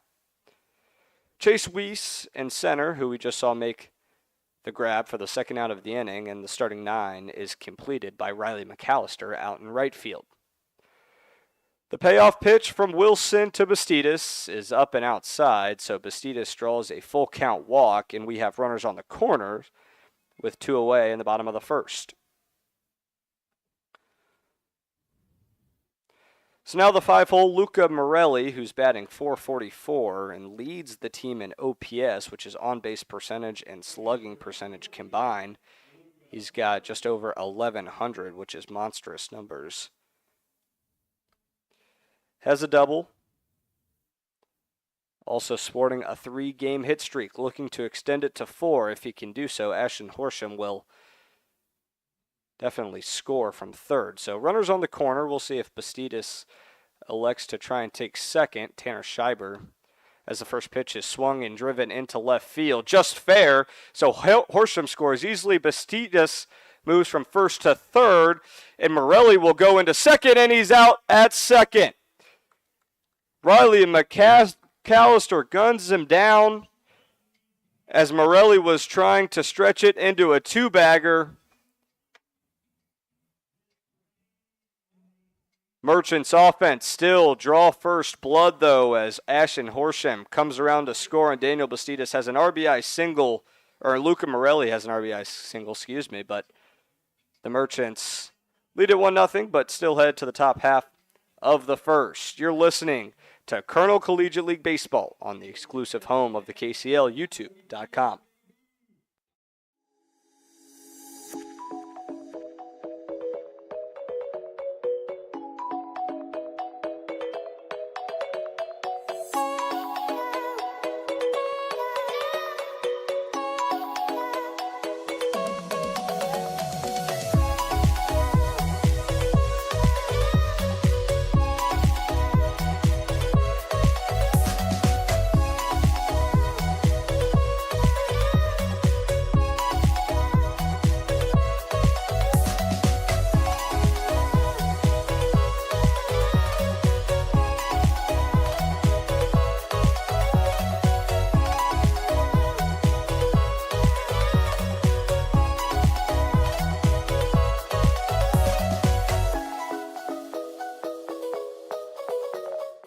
Welcome back. KCL doubleheader action from the Corn Crib.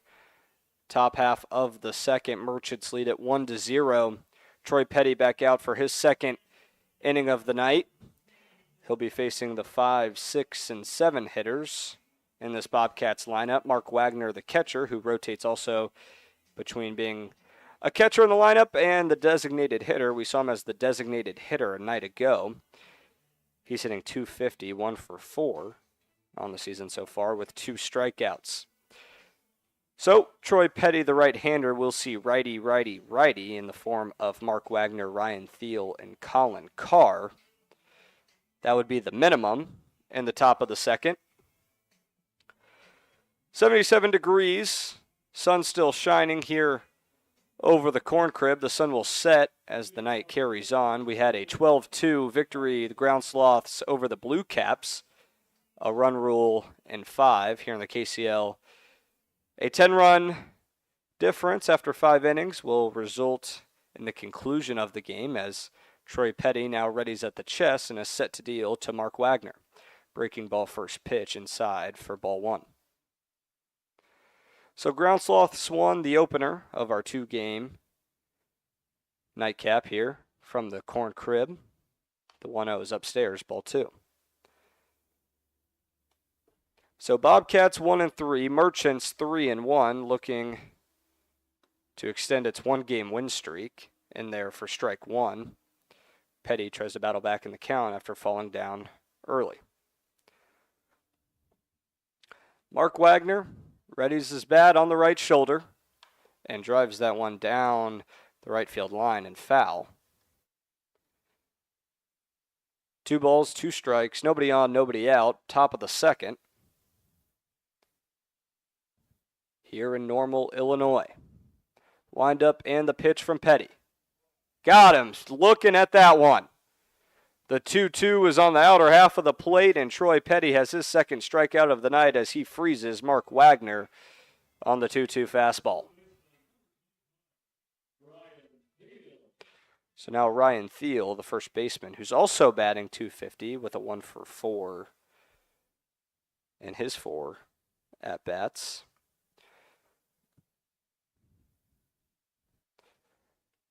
The tall right-hander, standing at 6'2", 180 pounds, committed to play his first year of college baseball at Augustana College.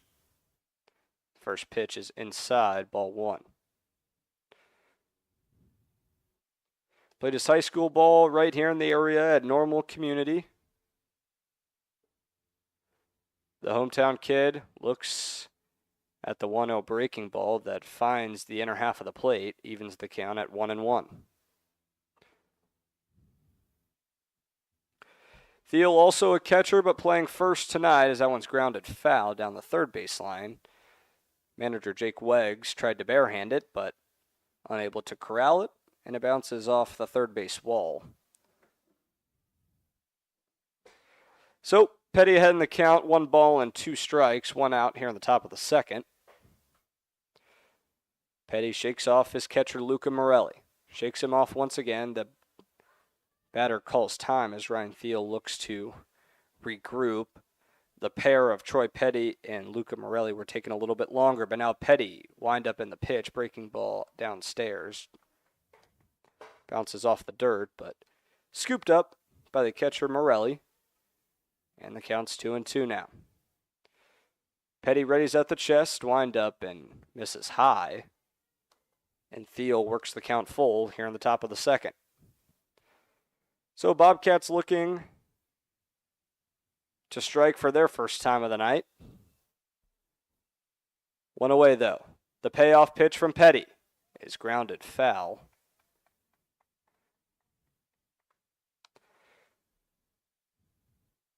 So the 2 will go at it once again with a full count. Petty at 24 pitches. We'll see how long the leash manager Tanner Scheiber gives him tonight. The 3-2 is grounded straight back to the pitcher Troy Petty, and he'll scoop it over to the bag as he took a light jog, made it about a 5-foot scoop and follow through to the first baseman Grant Hackney for the second out of the inning. So Colin Card, the designated hitter, who's 0 for 4 so far this season, will be the one that steps in from the right side to try and kickstart a 2-out rally for this Bobcats offense.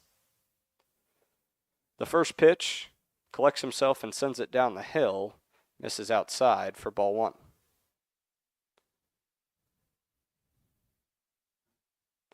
Nobody on, 2 outs, top of the first.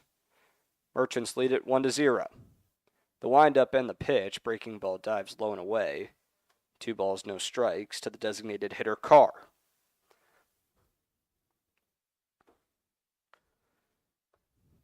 The right fielder McAllister awaits on deck. The 2-0 is down and in the dirt and gets past Morelli to the backstop, but nobody on, so no concern there from the catcher, other than that his pitcher, Troy Petty, is down in the count 3-0.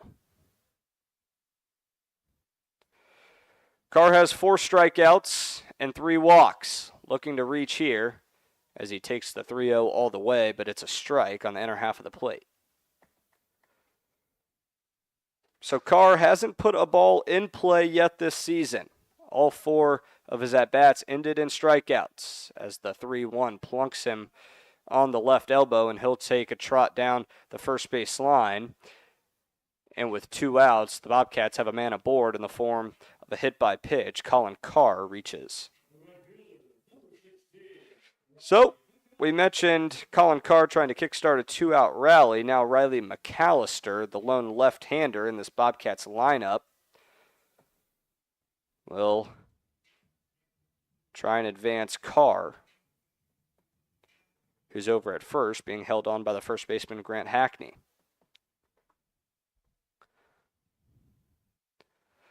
The first pitch to the right fielder McAllister is downstairs.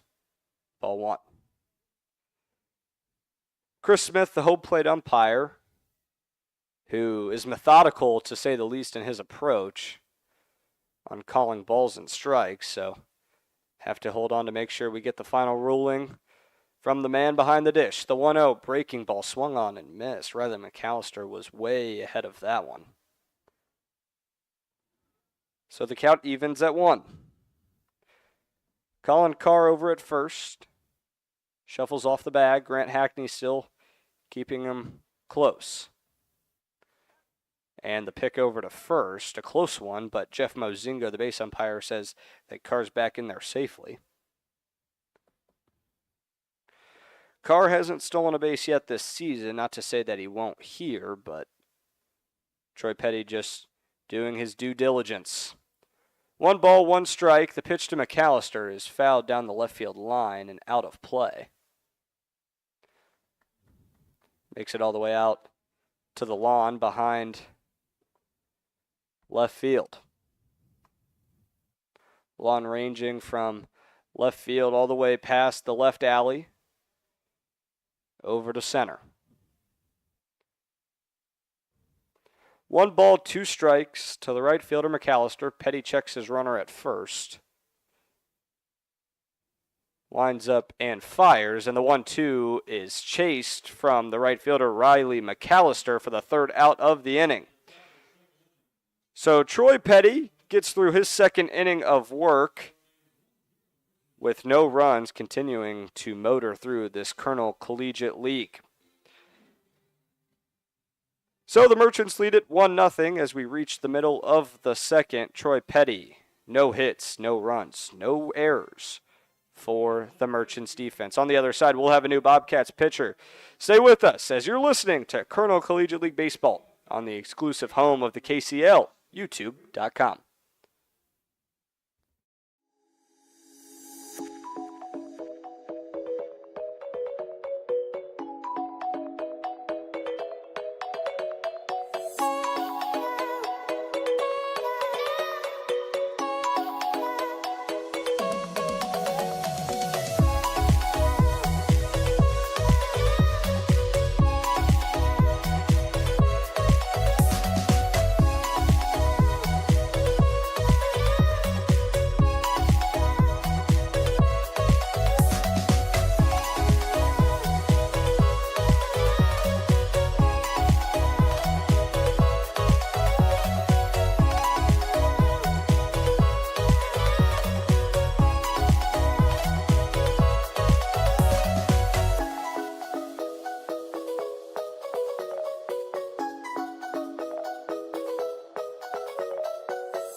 Welcome back for the latter half of our Wednesday night Kernel Collegiate League doubleheader between the Merchants and the Bobcats. Merchants lead it 1-0 as we head to the bottom of the 2nd inning. A new pitcher enters for the Bobcats in the form of Billy Meany. The right-hander has seen 2 innings of work so far this season, allowed 4 hits, 1 run. That run was earned. No walks, no strikeouts for the right-hander. He's first tasked with the 6, 7, 8 hitters. The first one being the right fielder, Chris Casey. So, bottom of the 2nd, Merchants trying to move to 4-1. Bobcats looking to end their 3-game losing streak. Mitchell Wilson's day obviously done with the entering of Billy Meany. Mitchell Wilson ends with the line of just 1 inning, 2 hits, 1 run, that run earned, 1 walk, and 1 strikeout. So Chris Casey steps in for the first time tonight. The right-hander readies his bat over the right shoulder and swings at the first pitch, and that one's into center field, down the right alley. A nice play by Chase Weiss, ranging to his left. And the leadoff man aboard for the right fielder, Chris Casey, in the Merchants offense. So Meany, who's averaging 2 hits an inning so far in this young KCL season, gives one up right there on the first pitch to Chris Casey. So now the left fielder, Mason Nauman, who's 1 for 4 on the season with 3 walks, a lefty, steps in. Meany fires down and grounded right side and into right field. McAllister will scoop it, but not before Casey goes first and third. He throws it to the cutoff man, McGinnis, and the Merchants are striking early. Runners on the corner, nobody out in the bottom of the second. So Merchants looking to extend its 1-0 advantage. And back-to-back singles from the right fielder Chris Casey and the left fielder Mason Nauman opens things up in the bottom half of the second. And now Grant Hackney will take his turn trying to bring home Chris Casey over at third, Mason Nauman at first. The first pitch finds the outer half of the plate, strike 1. Billy Meany works a fastball and a curveball. Not much to the repertoire of the right-hander, but a good fastball, and will work the curveball in needed situations. No balls, 1 strike, runner on the corners. Merchants lead at 1-0 as he uses the breaking ball there, but misses low and away for ball 1.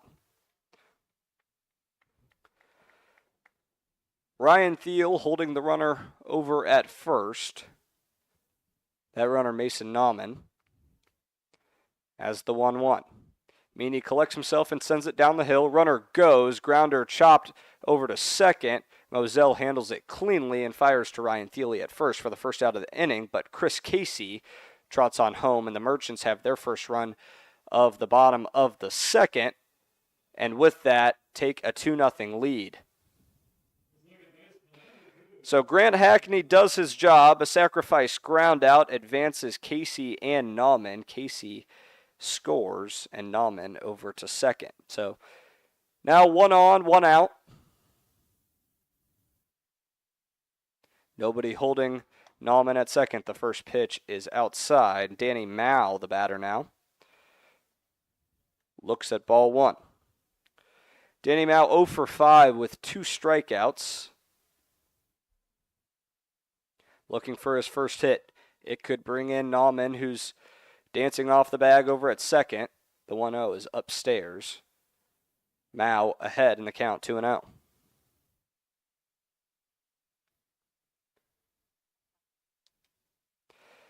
.77 degrees, 10-mile-an-hour winds blowing from right to left as we see it here above home plate. The 2-0 finds the upper half of the zone for strike 1. So McGinnis at short, Moselle at second. Moselle kind of shaded towards the bag in case Meany tries to check the runner over at second. Nauman playing mind games with the pitcher as the 2-1 is swung on and missed. Evens the count at 2. Wagner pump fake down to second, forcing Nauman to head back to the bag, but no intention of throwing there. Looking to just retire Mao. 2 balls, 2 strikes, 1 on, 1 out. The 2-2 is swung on and missed.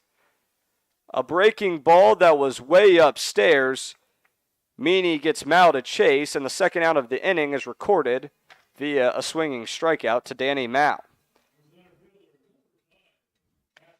Ashton Horsham, the leadoff man, will now step to the plate and for the second time in as many innings. The left-hander singled his first time up. 4 for 15 now on the season. 1 on, 2 outs. The first pitch is inside, ball 1. Ashton Horsham, a threat on the base paths, 4 stolen bases this season, but He has to reach first. Nauman over at second, being held on this time by McGinnis.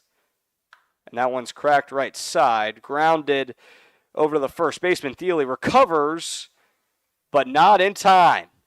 Horsham, we just mentioned how much of a threat he is on the base paths. That was a scorcher on the ground to the right side of the infield. Thiele couldn't handle it cleanly, but recovered and tried to flip it over to the pitcher, Billy Meany, who was covering the bag, but not in time as the center fielder was blazing down the line.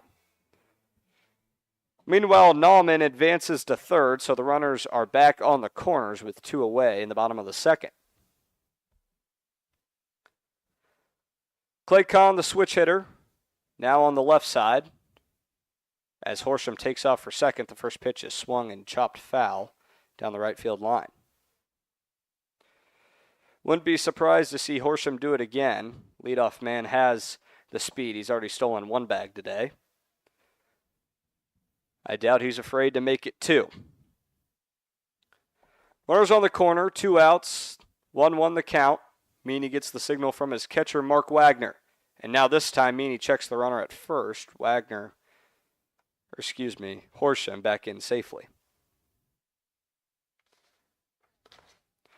The third baseman, Caleb Hackman, about 5 feet off the line. So no threat there to pick him at third as the 1-1 comes home and is downstairs. Kahn moves ahead in the count, 2-1. So Hackman not worried about the runner at third. Thiele still worried about the runner at first, doing all he can to keep the center fielder from taking second and moving a pair of runners into scoring position. 2 balls, 1 strike. As that one's laced into center, that'll score Nauman. Horsham will take third.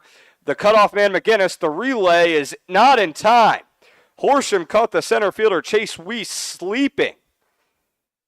And the heads-up base running from Clay Kahn, and now the Merchants take a 3-0 lead and have both runners in scoring position as Horsham just took full advantage of the center fielder Chase Weiss and his lackadaisical approach as he came up to scoop the ground ball in center, and Merchants have 2 on and 2 outs here in the bottom of the second.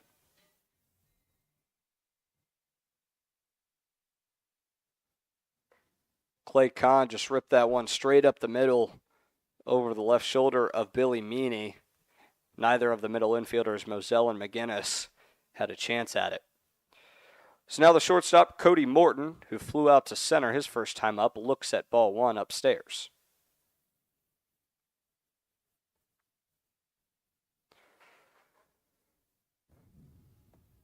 Daniel Bastidas, who walked his first time up, is on deck. Time will tell if we'll see him in this half inning. The 1-0. Finds the outer half of the plate, strike 1. Horsham at third, Clay Kahn at second. A single could score both, as the couple is a threat on the base paths, to say the least, as the 1-1 dives low and away, ball 2. Clay Kahn, well, he's not going to steal a base here, obviously, with Horsham, although who knows, maybe the center fielder over at third could elect to take home, but Clay Kahn has 4 stolen bases, and Horsham has 3 as well, so 7 combined between the pair. But right now, Cody Morton with a base hit can bring them both home as he swings at the 2-1, foul tips, and into the glove of Mark Wagner. So regardless of whether he tipped it or not, it would have been a strike, and strike 2 at that. 2 balls, 2 strikes, 2 outs, 2 aboard. The corn crib full of 2s. Here on this Wednesday night doubleheader, Cody Morton looks at ball 3, though, as the breaking ball is in the left-handed batter's box, and the shortstop works the count full.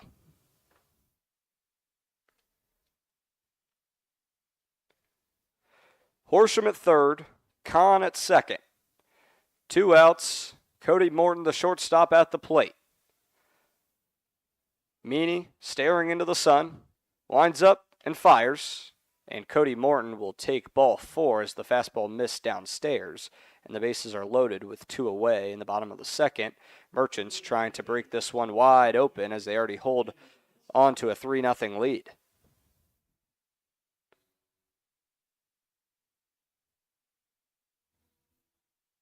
So now the cleanup man, Daniel Bastidas, has the chance to do what a cleanup man is there for and clean up the bases as they are juiced. Each bag occupied. Horsham at third, Kahn at second, and Morton over at first. The first pitch from Meany to Bastidas is in the dirt, recovered quickly though by Mark Wagner. And Bastidas ahead in the count early, 1-0.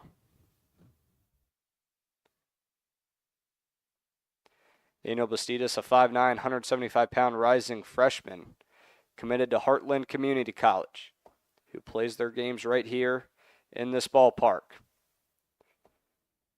Designated hitter trying to break in this field. The 1-0. Misses downstairs for ball 2. Bastidas getting the nod in the lineup in the designated hitter slot, but also catches. Played second base in high school. A solid defender behind the dish, but getting the day off. So he'll just stay at the plate, and he rips the 2-0, and that's in the gap in the left alley. Fielded by Weiss, he fires in, but 2 runs score, and Bastidas motors into second, and a 2-out, 2 RBI double from the designated hitter Daniel Bastidas opens this margin up even wider, and the Merchants take a 5-0 lead in the bottom of the second.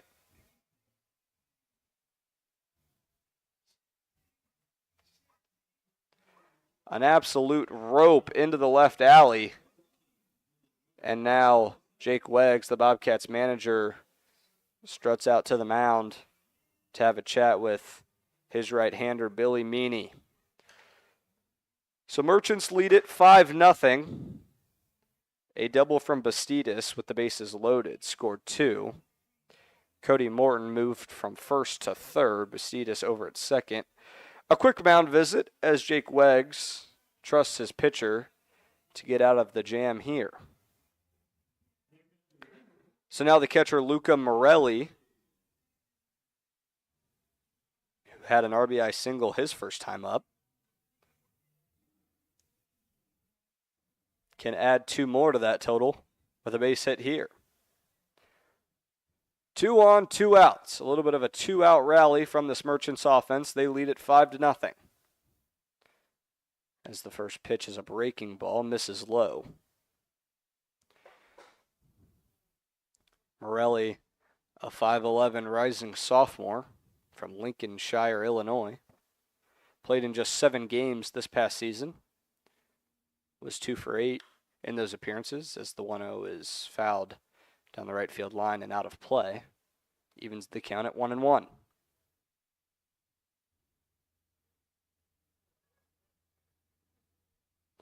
Two on, 2 out, bottom of the second. Billy Meany at 25 pitches. Morelli looking to move to 2-2. 2 for 2 on the night, The 1-1. Fastball just outside. Moves the count to 2-1.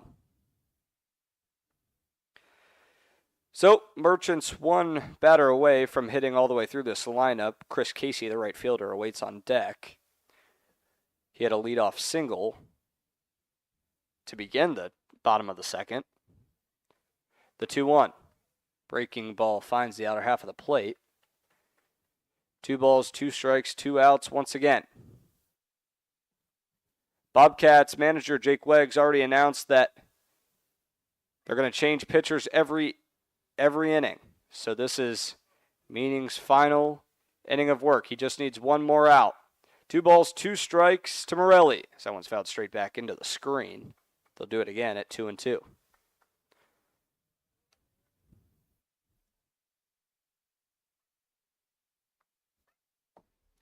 Merchants shutting out the Bobcats here in the bottom of the second, 5-0. Cody Morton at third, Daniel Bastidas, the base runner, over at second. A base knock could score both. Luca Morelli, the right-hander, at the dish. The 2-2 upstairs, misses. Works the count full now.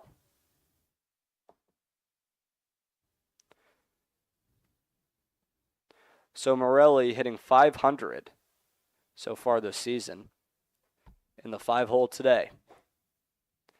Has a chance to add 2 RBIs. The 3-2. That one's popped right side. The second baseman, Moselle, and the right fielder, Riley McAllister, converge on it. Moselle gives way to McAllister, and the third out of the inning is recorded.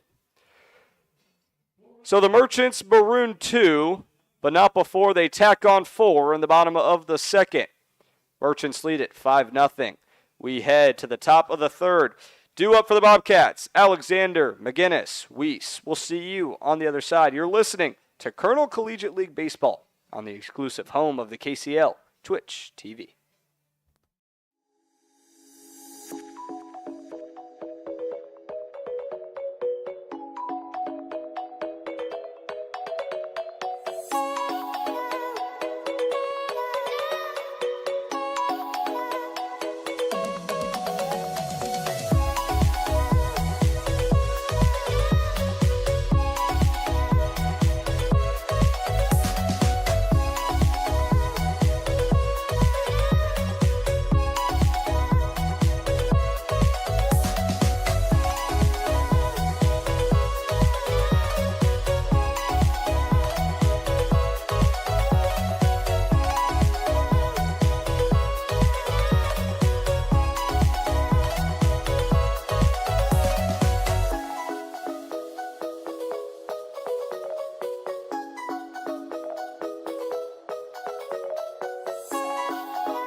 We welcome you back. KCL doubleheader action, the latter half of the two-game series. This one between the Bobcats and the Merchants as we reach the top of the third. Bobcats looking to score their first runs of the game as they trail 5-0 to the Merchants. Bobcats trying to end their three-game losing streak. The 9-1-2 hitters due up. They'll face a new pitcher in the form of a 6'2", 210-pound rising senior in Luke Kelty, who plays his college ball with the Fighting Scots of Monmouth College. Kelty has one appearance. He started in that game. He received a decision in which it was a loss. Gave up 3 earned runs, 2 walks, and 2 strikeouts. So he'll face the left fielder Brady Alexander. The first pitch to him is popped up left side of the outfield. Mason Nauman ranges to his left and corrals it for out number 1. So 1 pitch, 1 out to the 9-hole hitter. As the lineup card turns over now to the shortstop Alec McGinnis, who struck out swinging his first time up. So the starter Troy Petty's day is done. Nice work from him. 2 innings of work, 1 hit, no runs, no walks, and 3 strikeouts. As the breaking ball to McGinnis reaches the lower half of the plate for strike 1.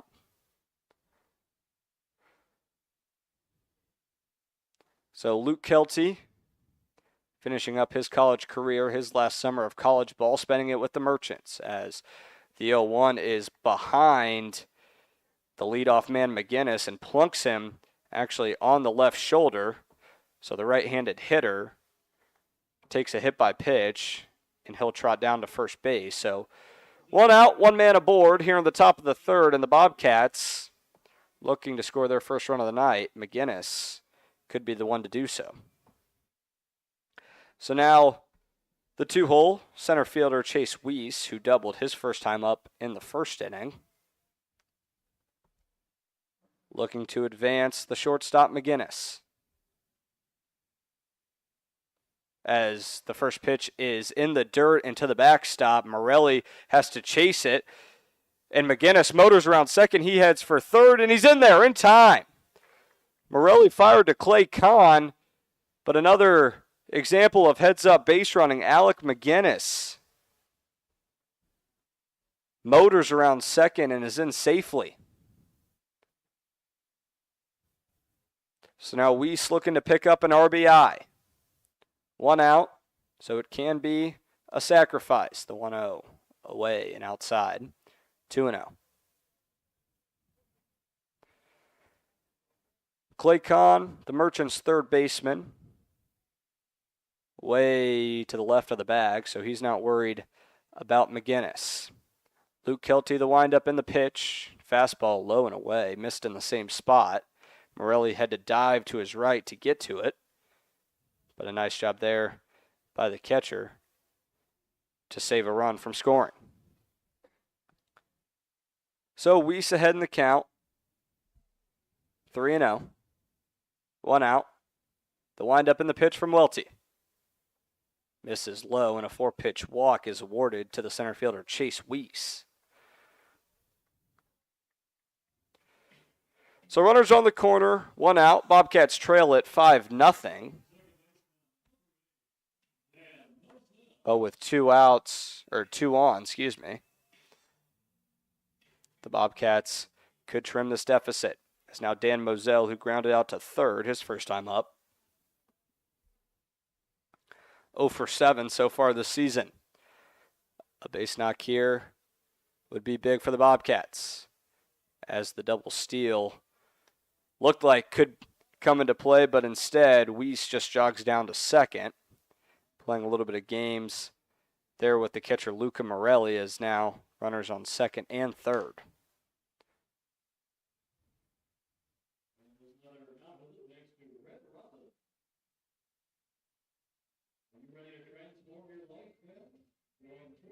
So we'll take a mound visit here in the top of the third. A defensive indifference moves Chase Weiss over to second. So Luke Kelty, just 8 pitches in, allows a 4-pitch walk and also hits Alec McGinnis. So that's how those two were awarded bases. And then also threw a ball. So a tough start, 8 pitches, 2 of them being strikes from the right-hander Luke Kelty, as now he'll look to work his way out of the jam.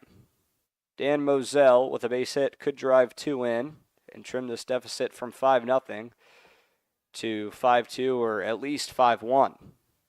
The 1-0. Fastball outside, misses the plate, 2-0.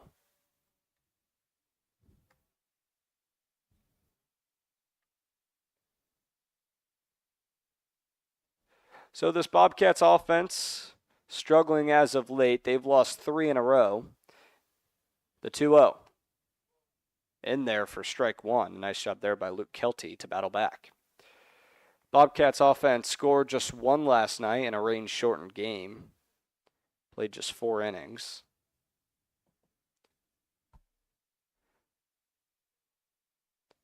The 2-1 misses low and away. So now Moselle ahead in the count, 3-1. McGinnis at third, Weiss over at second. Neither one being held on by any infielders.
Welcome back, Kernel Collegiate League action. Bobcats, Merchants going toe-to-toe under the lights here at the Corn Crib. 77 degrees, 10-mile-an-hour winds blowing straight back into center field. As Mac Raymer, the left-hander, enters the game for the Bobcats, Billy Meany's day is done. Just 1 inning, 4 hits, 4 runs. One of them earned, 1 walk, and 1 strikeout. So a roller coaster of a day for the right-hander, but now Jake Weggs elects to go with the left-hander as the first pitch from that lefty finds the outer half of the plate for strike 1.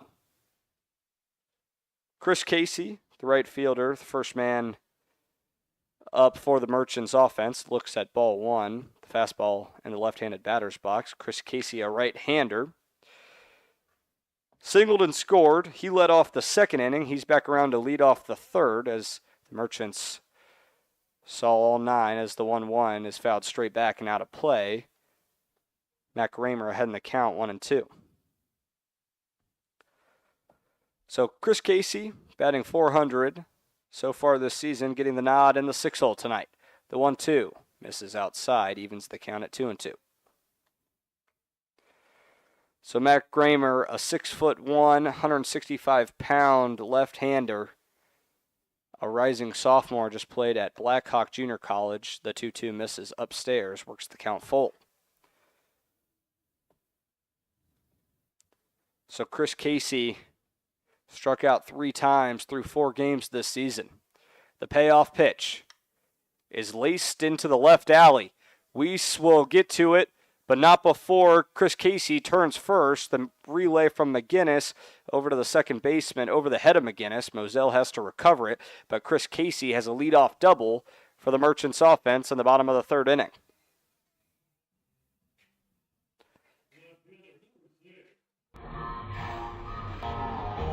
So Mason Nauman, now the left-hander, can bring home Chris Casey with an RBI. So runner on second. A nice full count smack to left center. Mac Raymer fires the first pitch of the at-bat to the left fielder inside. Strike 1 though. Chris Smith liked what he saw. Brings him for strike 1. No balls, 1 strike, runner on second. Merchants lead at 5-1, bottom of the 3rd. Has another strike, this time on the outer half of the plate. Mac Raymer starting to find a little bit of a groove here in his second hitter that he faces. No balls, 2 strikes, no outs. Chris Casey dances off the bag at second. The windup and the pitch home. Gets past the catcher Wagner, but Wagner covers it before Chris Casey can do much about it in terms of moving from second to third.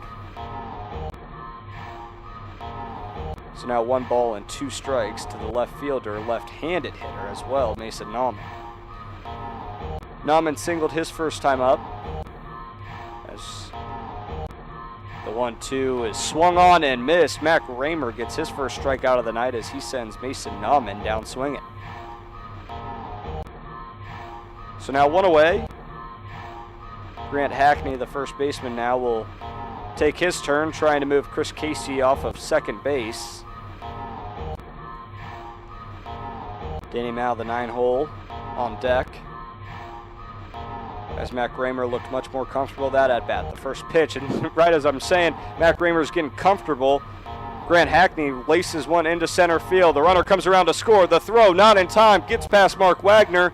And just like that, Hackney will take second. So an RBI single from the first baseman, Grant Hackney. His first hit of the season is a big one as an RBI single brings in Mason Nauman. And the Merchants have a 6-1 lead in the bottom of the 3rd.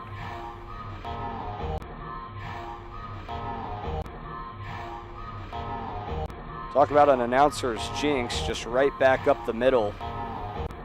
Grant Hackney liked what he saw, his first hit of the season. The wind up in the pitch to the 9-hole Danny Mao is in there for strike 1.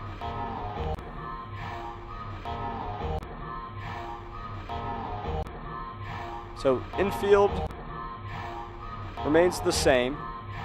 Middle infield at double play depth. As the The 1-0 misses outside, ball 2. Moselle at second and McGinnis at short. Back a few steps. McGinnis at least has his heels on the outfield grass. 1 ball, 1 strike to the 9-hole hitter Danny Mao. Checks the runner at second, goes home with it, and swung on and missed. Nice off-speed pitch there from Mac Raymer. Danny Mao swings right through that one. So 1 ball, 2 strikes. We'll see if Danny Mao elects to go with another off-speed, potentially the breaking ball. 1-2. Goes with the fastball and finds the upper half of the zone for strike 3. Chris Smith rings up the second baseman Danny Mao on a fastball that Danny Mao honestly never had a chance at. Barely lifted his bat off the shoulders, and the second out of the inning is recorded. Merchant still with a runner on second, Grant Hackney. So now the leadoff man, Ashton Horsham, back to the plate. Left-handed hitter. Takes ball 1 inside. Had to corkscrew his body to avoid getting hit. So an easy call there from the home plate umpire, Chris Smith. 1 ball, no strikes. Mac Raymer. The windup and the pitch swung on and missed. A nice slider that dove away. Ashton Horsham was, I think he had the idea that he was going to take the 1-0 and take a hack at it, regardless of where that pitch was. As the 1-1 finds the outer half of the plate. 1 ball, 2 strikes, 2 outs. Runner on second. Merchants lead at 6-1 to the bottom of the third. Mac Raymer trying to strand that runner over at second. The windup and the pitch. And he rings up Ashton Horsham. Back-to-back strikeouts looking. A nice utilization of the off-speed there from the left-handed pitcher Mac Raymer. So the Merchants strand a runner at second. We head to the top of the 4th. The Merchants lead at 6-1. You're listening to Kernel Collegiate League Baseball on the exclusive home of the KCL, YouTube.com.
Welcome back, Kernel Collegiate League action from the Corn Crib, the latter half of our doubleheader. This one between the Merchants and the Bobcats. The Merchants controlling this one as we reach the top of the 4th. And the top of the 4th signals a new pitcher calling in from the bullpen from Tanner Scheiber. He'll elect Tyson Sorensen, the 6'1", 175-pound right-hander from right here, local kid, Normal, Illinois. He's had 2 innings of work this season. He received a decision in that inning, or in that outing. Went 1-0, gave up 1 hit, 1 run. It wasn't earned though, 3 walks and 4 strikeouts. He faces the 9-1 and 2 hitters to kick things off in the first pitch. Misses for ball 1. So the Bobcats designated hitter Colin Carr sees a new pitcher. A little bit of an unorthodox wind up from Tyson Sorensen, misses downstairs. Sorensen in almost a squat. The ball in his right hand, he readies at the belt. Left foot in front of right. The low windup and the pitch. Fastball on the inner half of the plate, strike 2.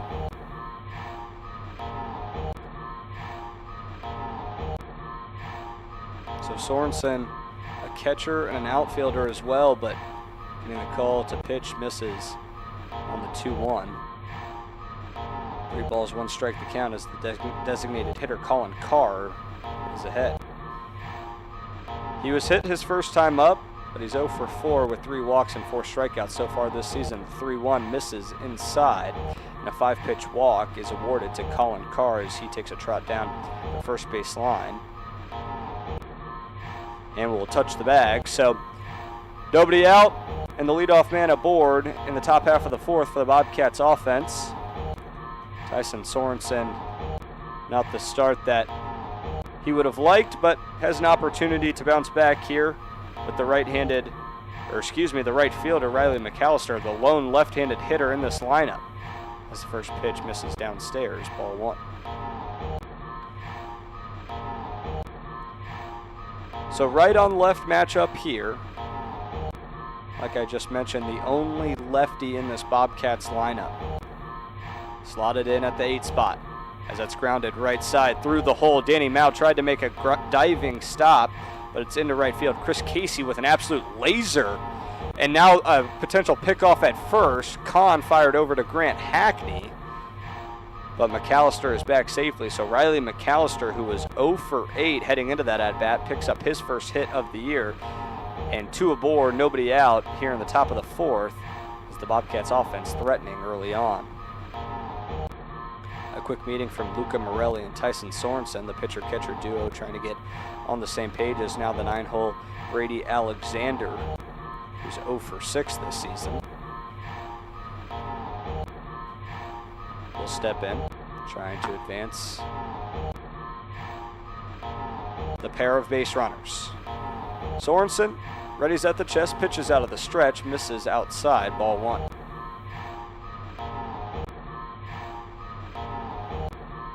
So Carr just about a step off the bag, now taking a little bit of a secondary lead. Hackney electing not to hold McAllister over at first. 1 ball, no strikes. In there for strike 1. Fastball right down the pipe. Alexander stared at it. 2 on, nobody out, top of the 4th. The 1-1. Upstairs, ball 2. Colin Carr at second, Riley McAllister at first. Danny Mao, second baseman, over near the bag in case Sorensen wants to pick Colin Carr at second. Sorensen doesn't. He sends it home. That one's fouled straight back off the left shoulder of the catcher, Luca Morelli. But the protective wear over the chest and shoulders of Luca Morelli helps out the backstop. And the count's even at 2-2. Alexander in search of his first hit of the season. A big spot to do so. Bobcats looking to trim the deficit. He stares at ball 3 as it just misses up high. Sorensen thought it was strike 3.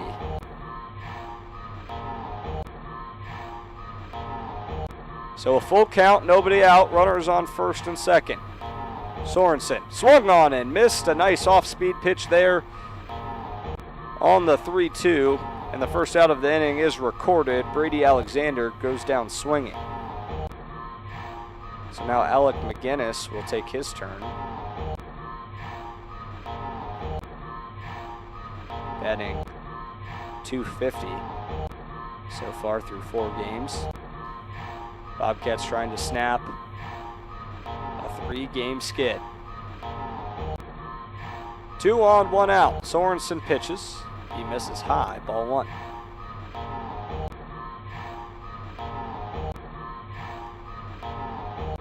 So McGinnis struck out in the first and was hit by a pitch in the third. Now we're seeing him again in the 4th. Bobcats with 1 run on 2 hits. The windup in the pitch from Sorensen. Misses inside. McGinnis ahead in the count, 2-0.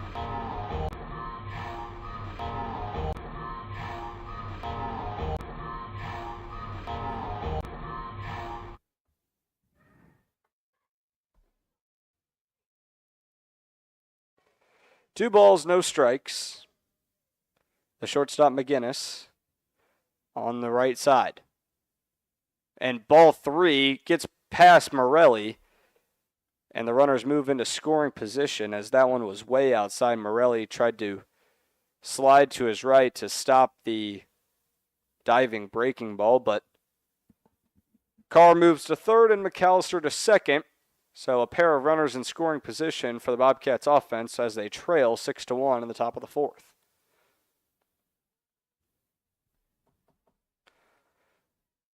So McGinnis readies the bat on the 3-0, and that one is inside. Not sure if it hit him. It's not going to matter. He shifted his body out of the way as if that ball was coming in that could potentially have scraped his torso, but regardless, the bases are loaded with 1 out. So Sorensen trying to pitch out of the jam. The Bobcats have the bases loaded for the second consecutive inning. His first pitch is swung on and missed. Chase Weiss was trying to be aggressive and drive in Carr, McAllister, and at least advance McGinnis. A big cut there from the center fielder. The 0-1. Sorensen pitches from the stretch. Another breaking ball swung on and missed. So Weiss continues the aggressive approach. Not paying off so far. Smacks the plate once. Readies his bat over his right shoulder. The 0-2 with the bases loaded. 1 out, top of the fourth. Swings at it once again. Fouled straight back. Sorensen attacking the center fielder, Chase Weiss.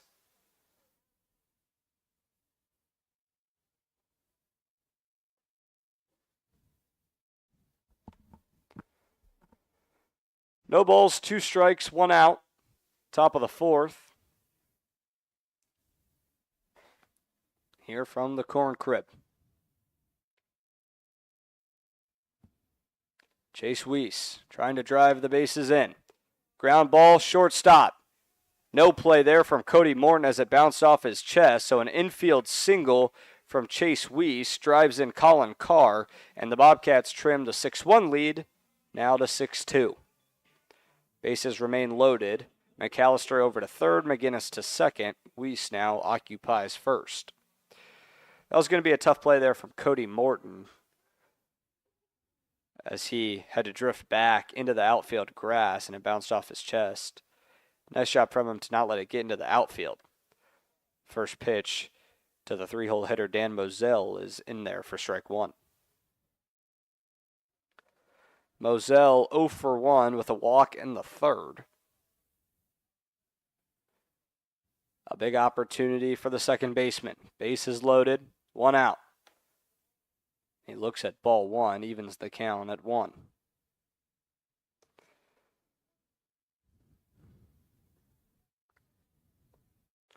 So Tyson Sorensen just threw his 22nd pitch of the night. Counts even at 1. Bases loaded, 1 out. So that one's popped right side over to the right fielder, Chris Casey. He drifts to his left. He's under it. Runner tags. McAllister will be in without a throw. McGinnis moves from second to third. So now we have runners on the corner. Chase Weiss stays put at first, but the Merchants tack on another one in the top of the fourth as the deficit is now just split into half, 6-3. Merchants still with the advantage.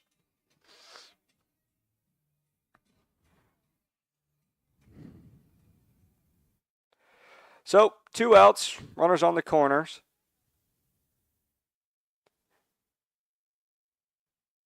The first pitch is downstairs. Caleb Hackman looked at the fastball.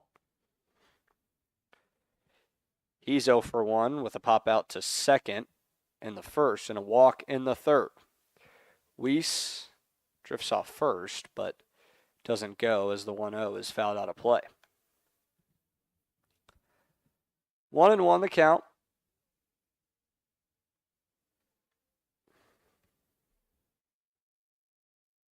Two outs, runners on the corner. Merchants lead at 6-3, top of the fourth.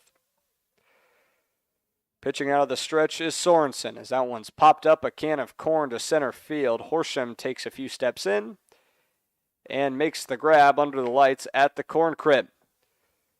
So the Bobcats plate 2, but they still trail 6-3 as we head now to the bottom of the fourth. You're listening to Kernel Collegiate League Baseball on the exclusive home of the KCL, YouTube.com.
Welcome back. Second half of a KCL doubleheader. Merchants lead the Bobcats 6-3 as the sun sets over the confines of the corn crib.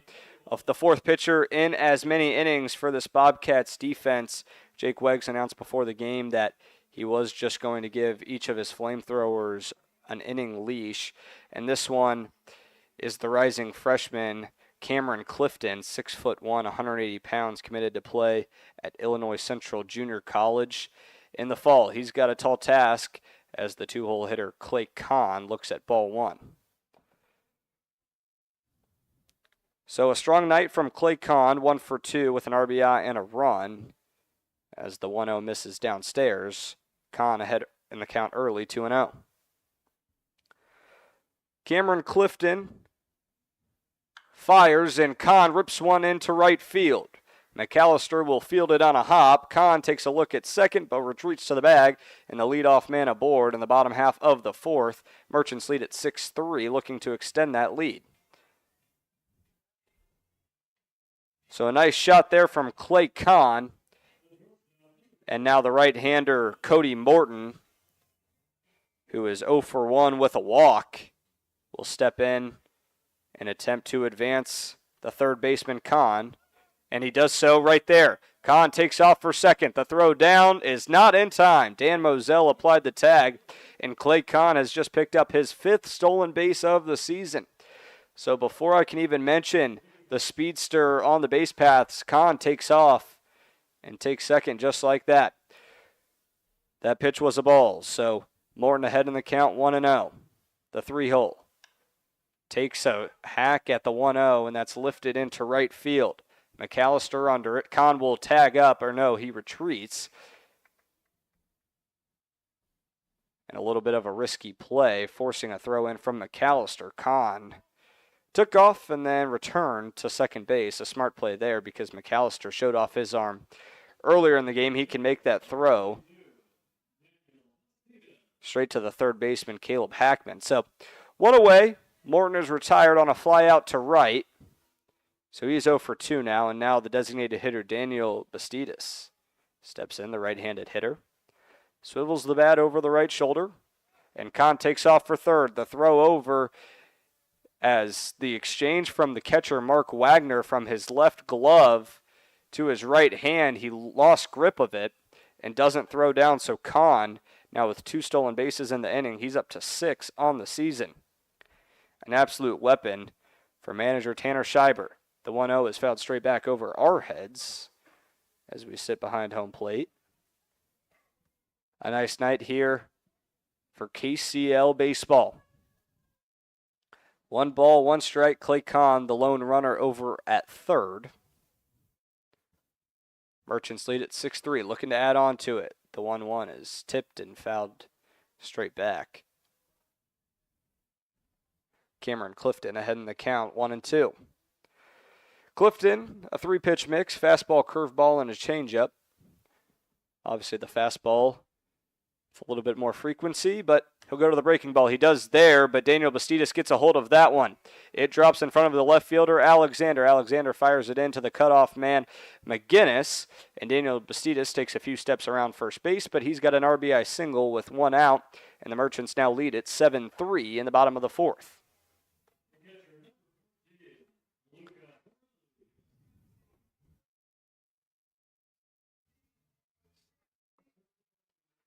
So Kahn scores after moving to second and third as the pick over at first, not in time. Bastidas back safely. So Clifton now deals to the catcher Luca Morelli. Pick once more, back safely once again.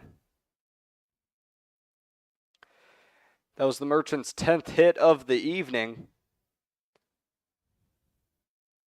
The 5-hole Luca Morelli takes a hack at the first pitch of the at-bat, fouled out of play.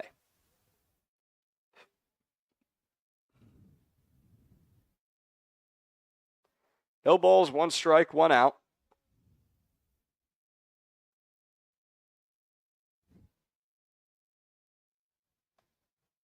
As another check over at first, Bastidas being kept honest, but he's in there safely.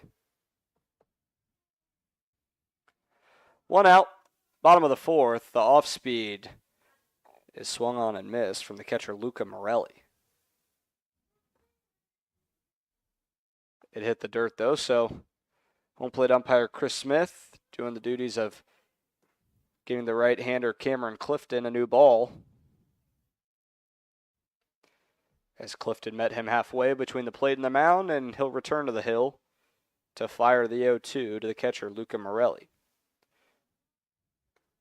Morelli 1 for 2 on the night. Daniel Bastidas over at first. Another pick to the bag, but Thiel applies the tag, but it's far too late. Runner remains on first. No balls, 2 strikes. The windup and the pitch outside. Ball 1.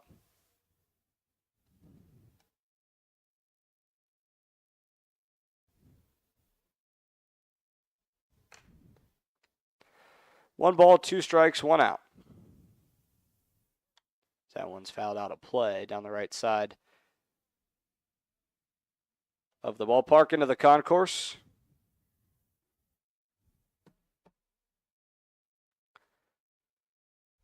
(7-3). Merchants lead it. Bottom of the 4th. They've already scored 1 in the inning, looking to add to that, as Wagner has to slide to his right to stop that ball from getting past him. 2 balls, 2 strikes now.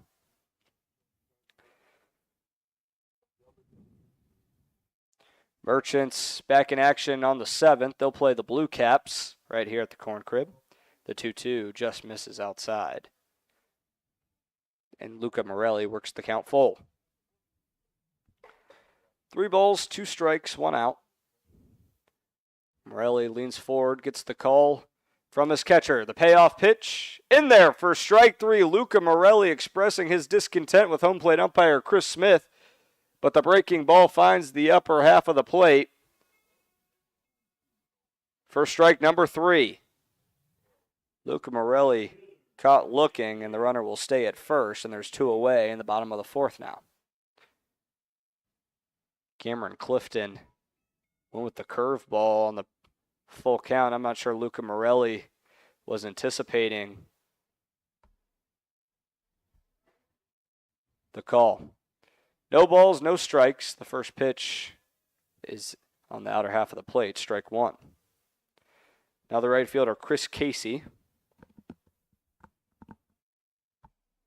digs in.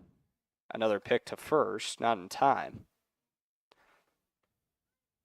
So Bastidas continues to be checked over at the bag. The 0-1 upstairs, ball one. I don't think he has much interest in taking second. Doesn't have a stolen base on the season. Chris Casey, 2 for 2. Looks at ball 2. It's in the dirt. Wagner scoops it up quickly. Pump fakes over to first, but Bastidas was already on the first base. 2 balls, 1 strike, 2 outs. The windup and the pitch. Mark it to the outer half of the plate, but it misses outside, ball 3.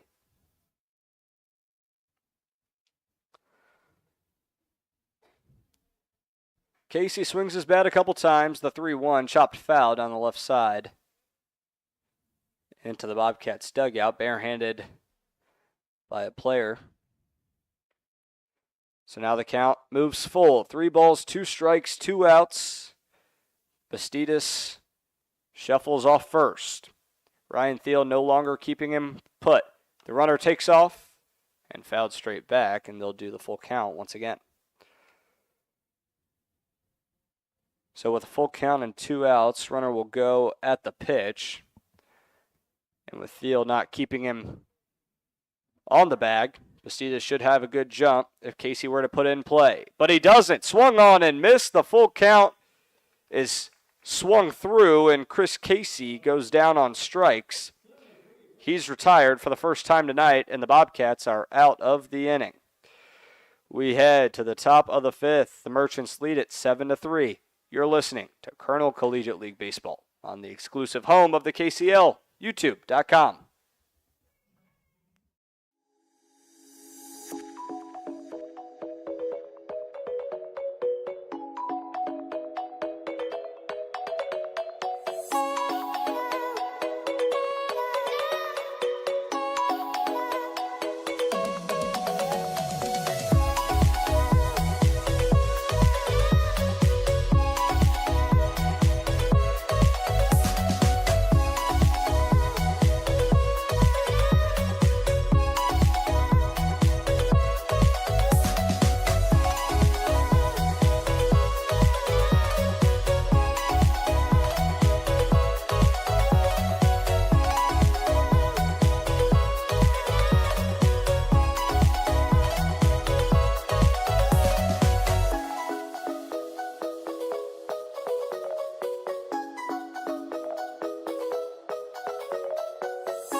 Welcome back. Kernel Collegiate League doubleheader. Merchants lead the Bobcats 7-3 as we now hit the top of the 5th. Bobcats looking to trim their 4-run deficit.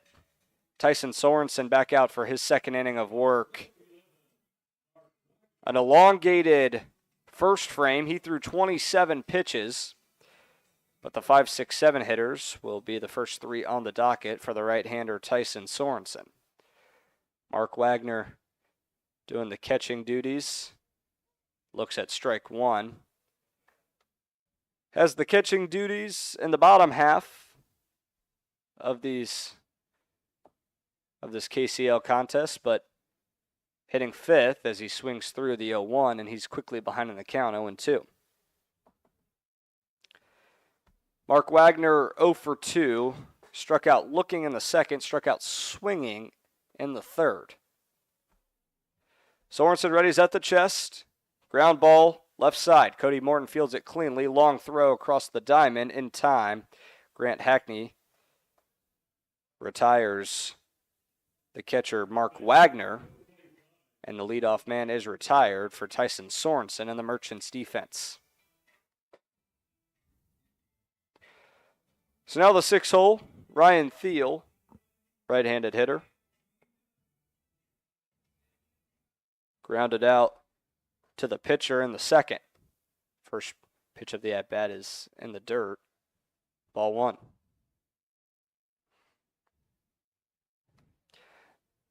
So a nice job there from Sorensen after struggling to find the zone in the 4th inning. 3 straight strikes to the leadoff man, Mark Wagner.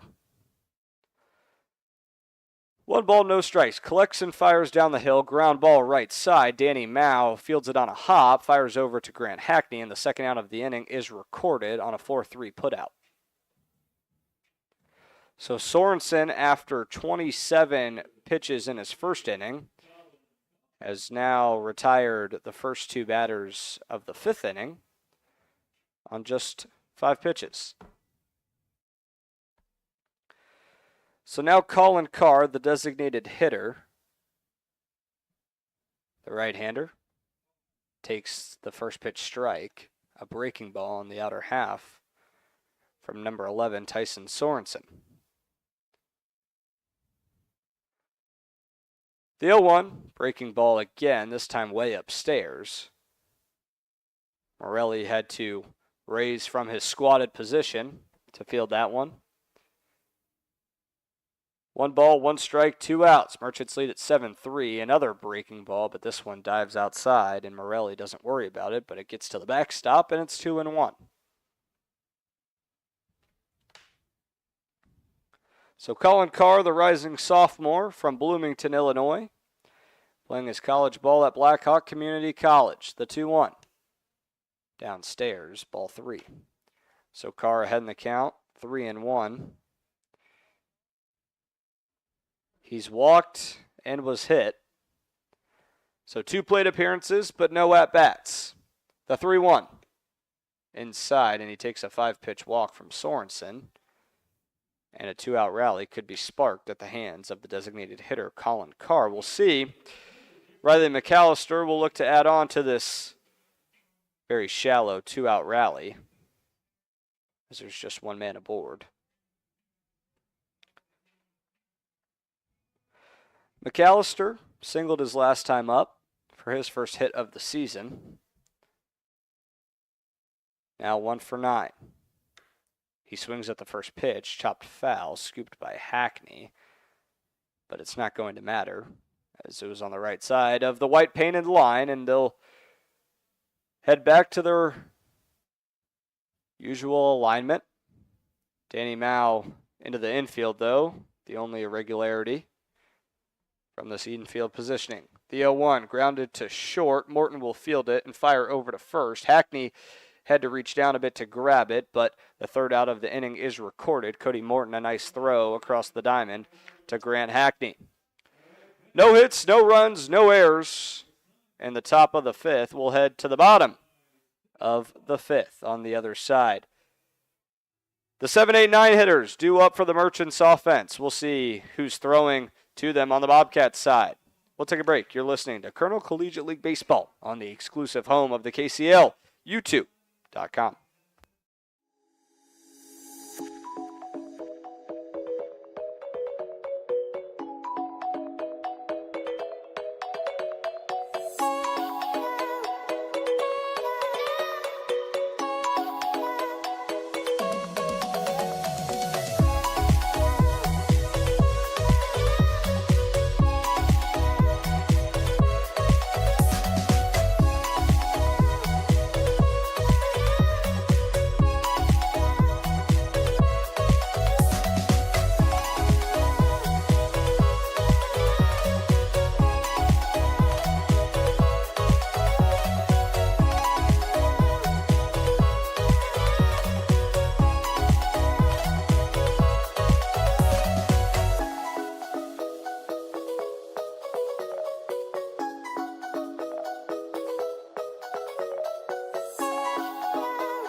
Welcome back here from the Corn Crib as a new pitcher, Troy McLeese, deals to the right fielder, Chris Casey.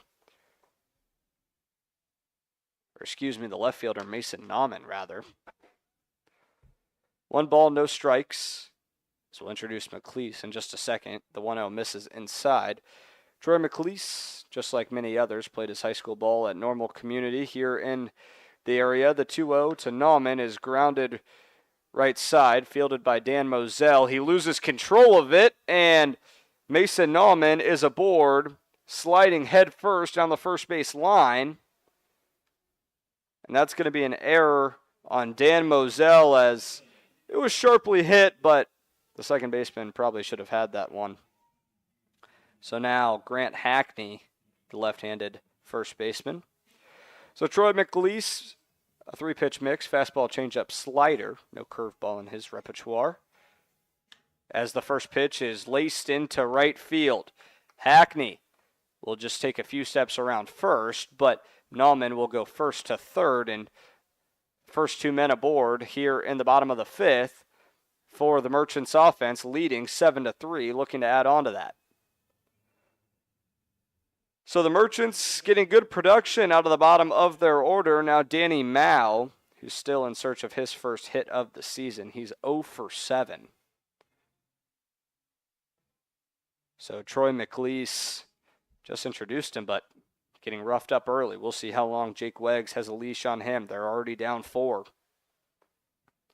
Just 7 innings of play here in the KCL. The Submarine first pitch is in there for strike 1.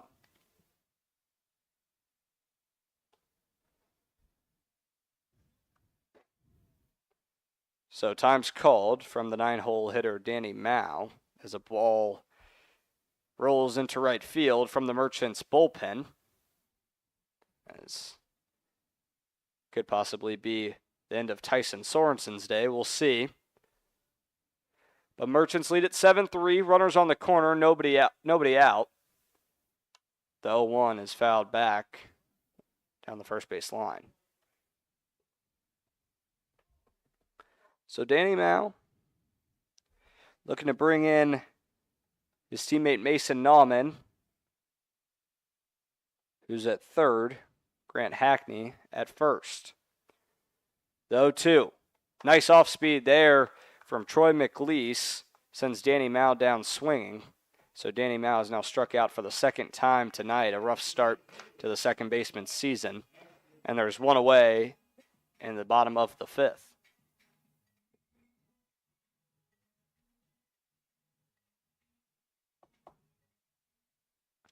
So 2 on, 1 out. The leadoff man, Ashton Horsham, now up. He takes strike 1. A changeup from Troy McLeese. McLeese just finished his first season at Rock Valley Junior College. Another Submarine pitch is in there for strike 2.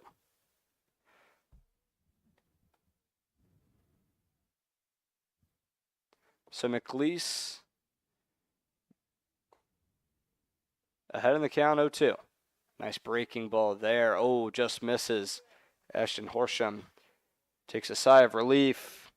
He stays alive. Still down in the count, 1-2.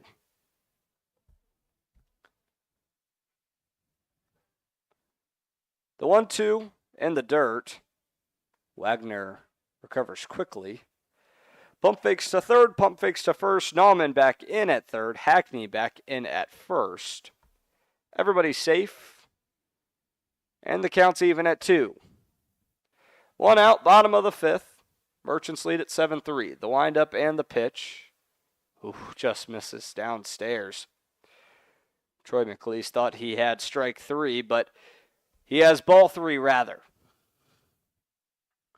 Horsham, the leadoff center fielder. The payoff pitch swings through the full count, but he tips off the end of his bat. A tough view from us here. We're slanted down the first base line. So we've got the home plate umpire Chris Smith, and then the catcher Mark Wagner. Was tough to see that one. But off the bat, full count, we'll do it again. That one's in the dirt, but it gets past Mark Wagner, so Mason Nauman will come in to score, and the Merchants have an 8-3 lead now in the bottom of the 5th, and runners now at first and second. So Hackney was going to take second automatically with the walk, but with second base unoccupied, Nauman had to have an eye on what was going on, and he did. Heads up base running, takes home.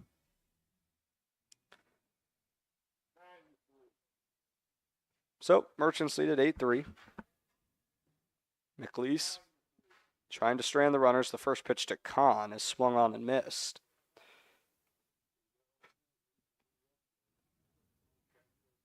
Kahn 2 for 3 with 3 stolen bases tonight.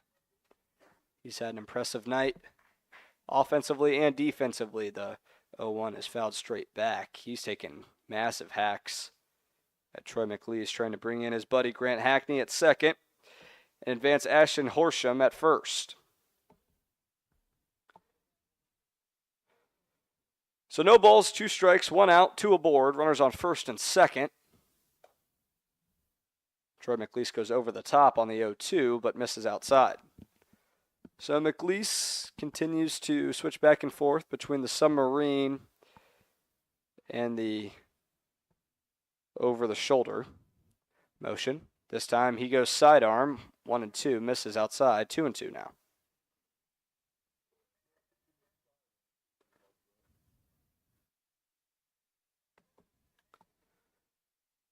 Two balls, 2 strikes, 1 out. The submarine is grounded to the right side, just foul. Ryan Thiel was ready to make a play on it over at first base, but not going to have to do so. Count stays even at 2s.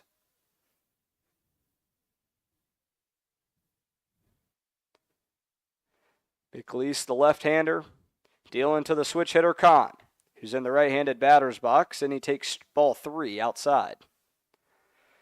Kahn took his first 3 at-bats on the left-handed side, so he'll step in the right side for the first time tonight. The payoff pitch, 1 out. Kahn fouls it straight back, and they'll do it again. Full.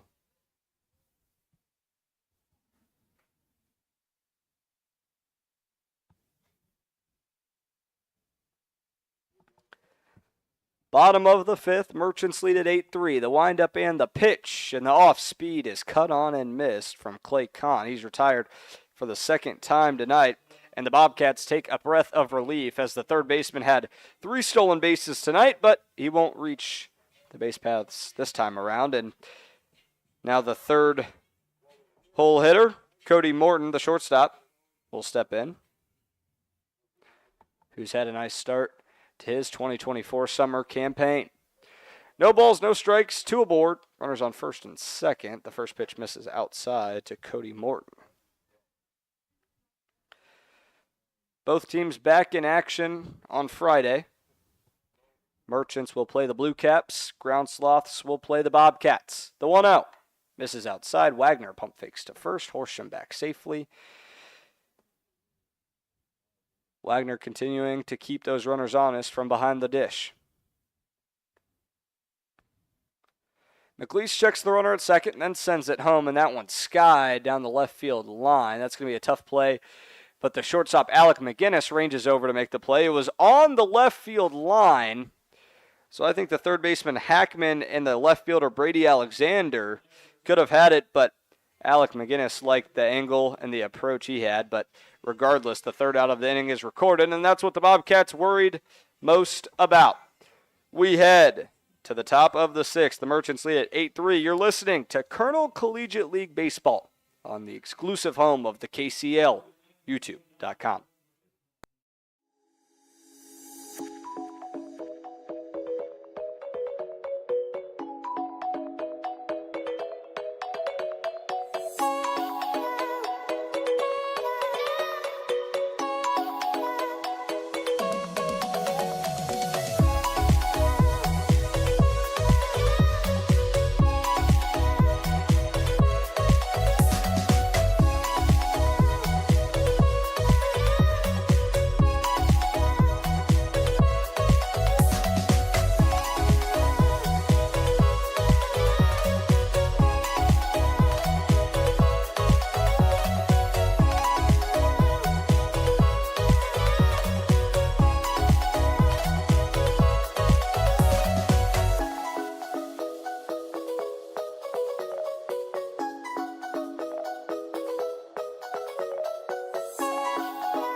To the top of the 6th we go as the sun has completely set over the confines of the corn crib. The Merchants lead the Bobcats 8-3 as we have a new pitcher in for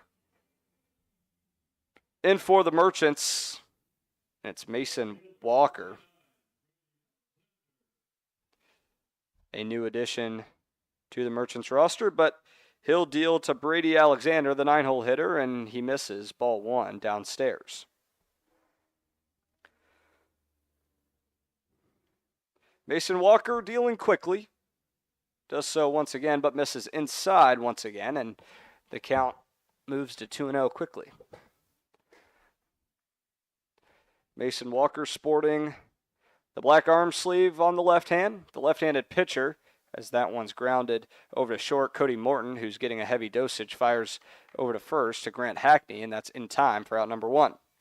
So Cody Morton, now that's his 3rd putout in the last 2 half innings that the Merchants have been in the field, and he's handled each of them with grace and no errors for the shortstop.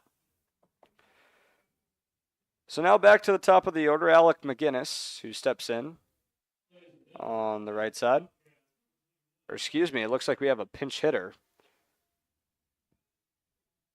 We'll wait to see who it is. Obviously, some of these late arriving players, new numbers, number 21, grounded down the left field line and foul.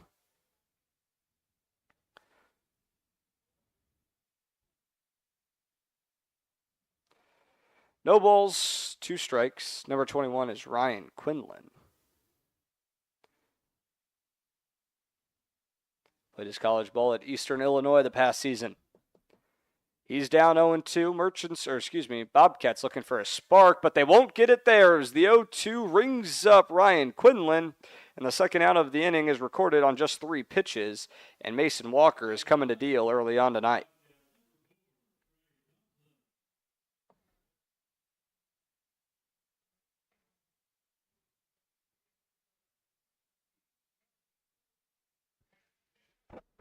Merchants lead at 8-3. Mason Walker with another breaking ball. He found the zone on the last pitch, and he does so once again. A late arriving call from the home plate umpire, Chris Smith. But Walker readies at the belt. Wind up in the pitch, and another off speed. Man, Mason Walker looks awfully good tonight. Trey Thompson now, the pinch hitter for the Bobcats. He swings through that one. Behind quickly 0-2. Breaking ball in there for strike 3. Mason Walker faces the minimum on just 9 pitches. A spectacular inning from the right-handed pitcher. No hits, no runs, no errors, no runners left on base. We head to the bottom of the 6th. The Merchants lead it 8-3. You're listening to Kernel Collegiate League Baseball on the exclusive home of the KCL, Twitch, YouTube.com.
Mass substitutions as we hit the backstretch here on the latter half of your KCL doubleheader.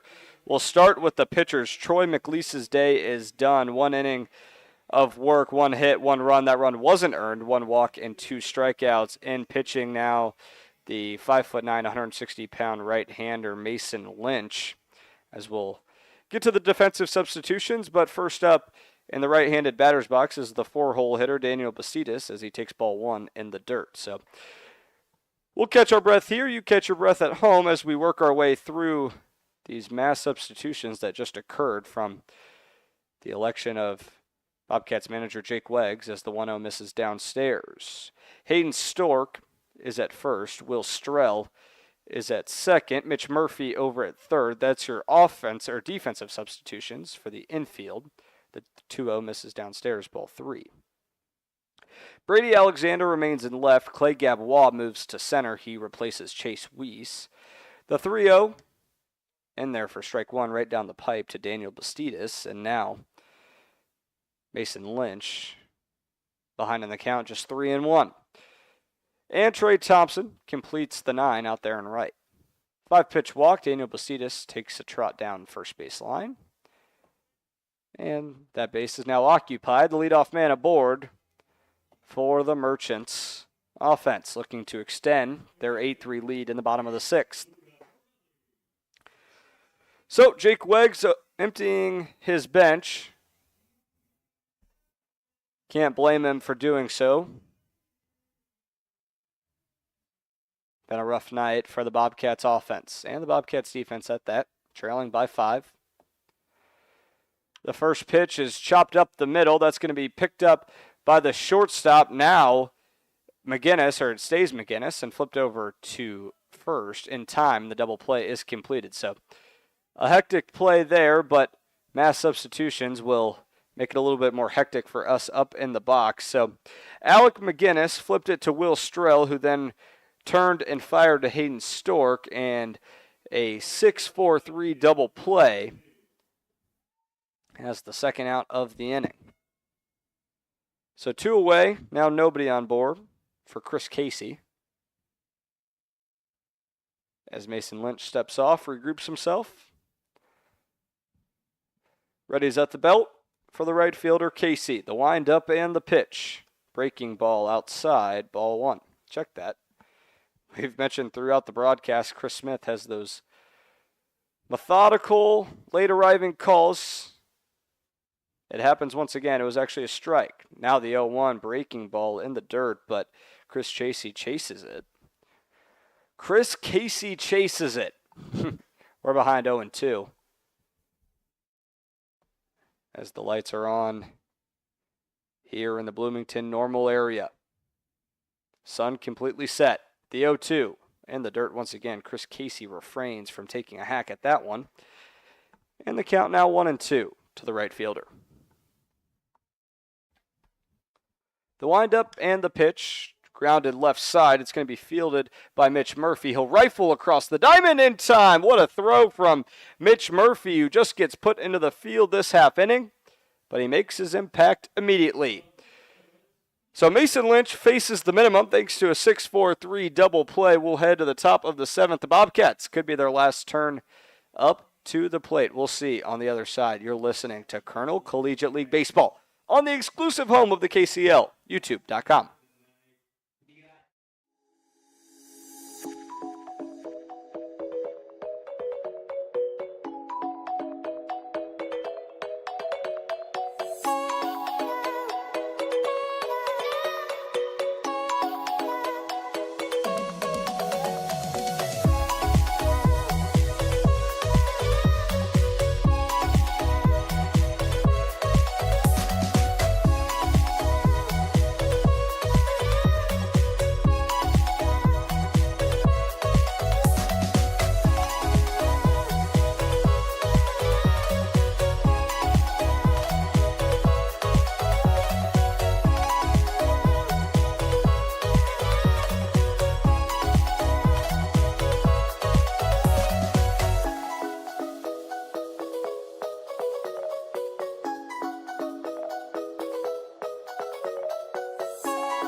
One last hope for the Bobcats. They trail 8-3 as we have reached the backstretch here in the latter half of our Kernel Collegiate League doubleheader.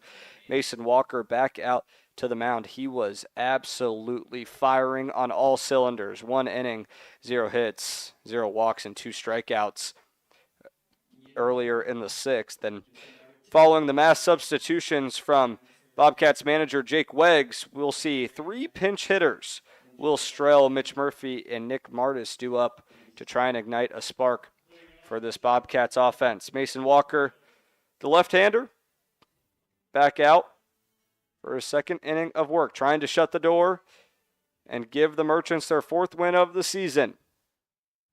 Ready's at the chest, wind up, and the pitch reaches the outer half of the plate, strike 1. So Will Strell's first at-bat of the night.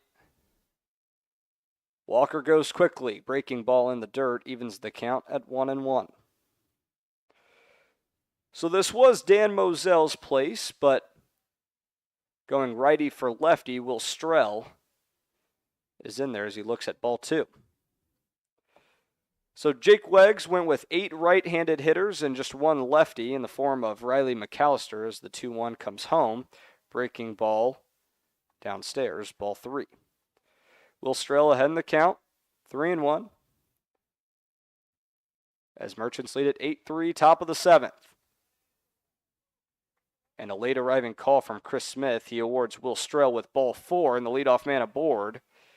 Will Strell will jog down to first, greet the first base coach, Jake Weggs, and will carry on with the inning. And Mason Walker allows his first base runner of the night. So now Mitch Murphy, who we just saw made a dynamic play in the field, kicks and fires from Mason Walker outside, ball 1. So Murphy's first at-bat of the night replaces Caleb Hackman, looks at ball 2. So Walker, after being so good in his first inning, now struggling to find the zone, trying to pick up the save. Merchants lead by 5 runs, top of the 7th. We only play 7 here in the KCL doubleheaders.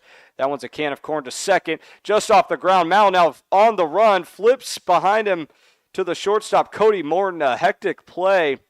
Danny Mal was hoping to double up Will Strell and make the diving grab, but on his back, he swiveled on his butt, turned and flipped to Cody Morton for out number 1. So the lead runner is out. Mitch Murphy takes first on a fielder's choice. And there's 1 away for now Nick Martis. He looks at ball 1 outside. Mitch Murphy takes a step off first, being held by Grant Hackney. He takes a secondary lead, which includes a few more paces. The 1-0 is swung on and fouled straight back from Nick Martis. Evens the count at 1-1. Merchants lead it 8-3, top of the 7th. A double play could give the Merchants the lead, or the win, the 1-1. In the dirt, gets past Morelli, and Murphy will have second easily. He'll look at third, but refrain and takes a few steps back to the bag. So a runner in scoring position for the Bobcats offense here in the top of the 7th.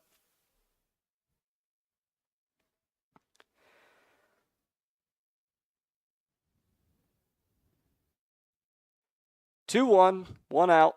Mitch Murphy at second. Dances off the back. That one's fouled straight back off the chest protection of Luca Morelli. 2-2. Mason Walker holding the ball in his left hand, knee height. Now collects himself at the chest. Checks the runner at second. Kicks and fires. That one's chopped foul down the third base line and out of play. Count remains 2-2 to Nick Martis.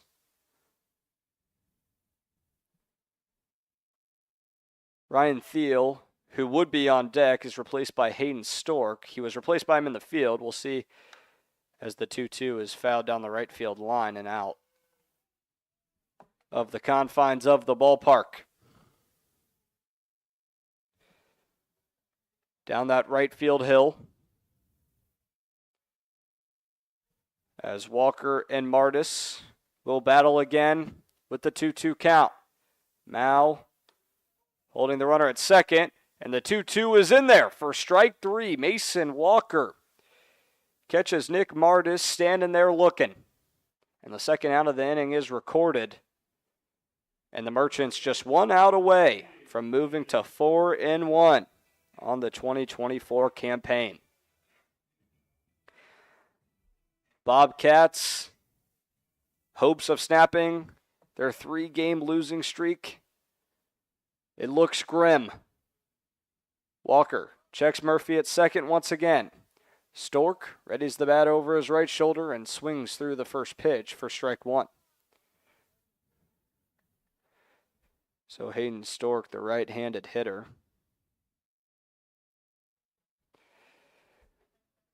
Played the catching role last night. Now being put in a pinch hit situation. The 0-1 inside, ball one. So Bobcats trail at 8-3, 2 gone in the top of the 7th. Just 7 innings here in these Kernel Collegiate League doubleheaders. 1 ball, 1 strike. Upstairs, ball 2. Morelli popped from his squat to make sure that one didn't get past him. And Murphy takes third, or even round third, and head for home. We've seen the Merchants countless examples of heads-up base running. Bobcats need quite a few here, but first they need a base runner. 2-1 is in the dirt, ball 3. They've got 1 base runner, but with a 5-run deficit, they're looking for many, many more. Hayden Stork trying to keep this game alive.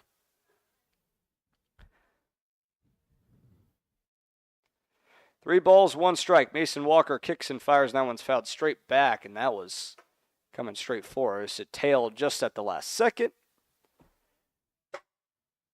Don't worry, folks. We're all right. Up here a little bit above first base. Above home plate, slanted down the first base line as the count moves full. Walker to Stork, the payoff pitch. And that one's laced down the left field line. Is it fair? It hooks just foul. That would have been extra bases for Hayden Stork.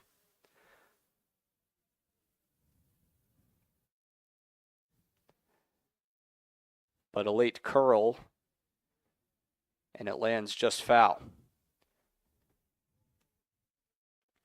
So, we'll do the full count once again. 3 balls, 2 strikes, 2 outs. Mitch Murphy off of second.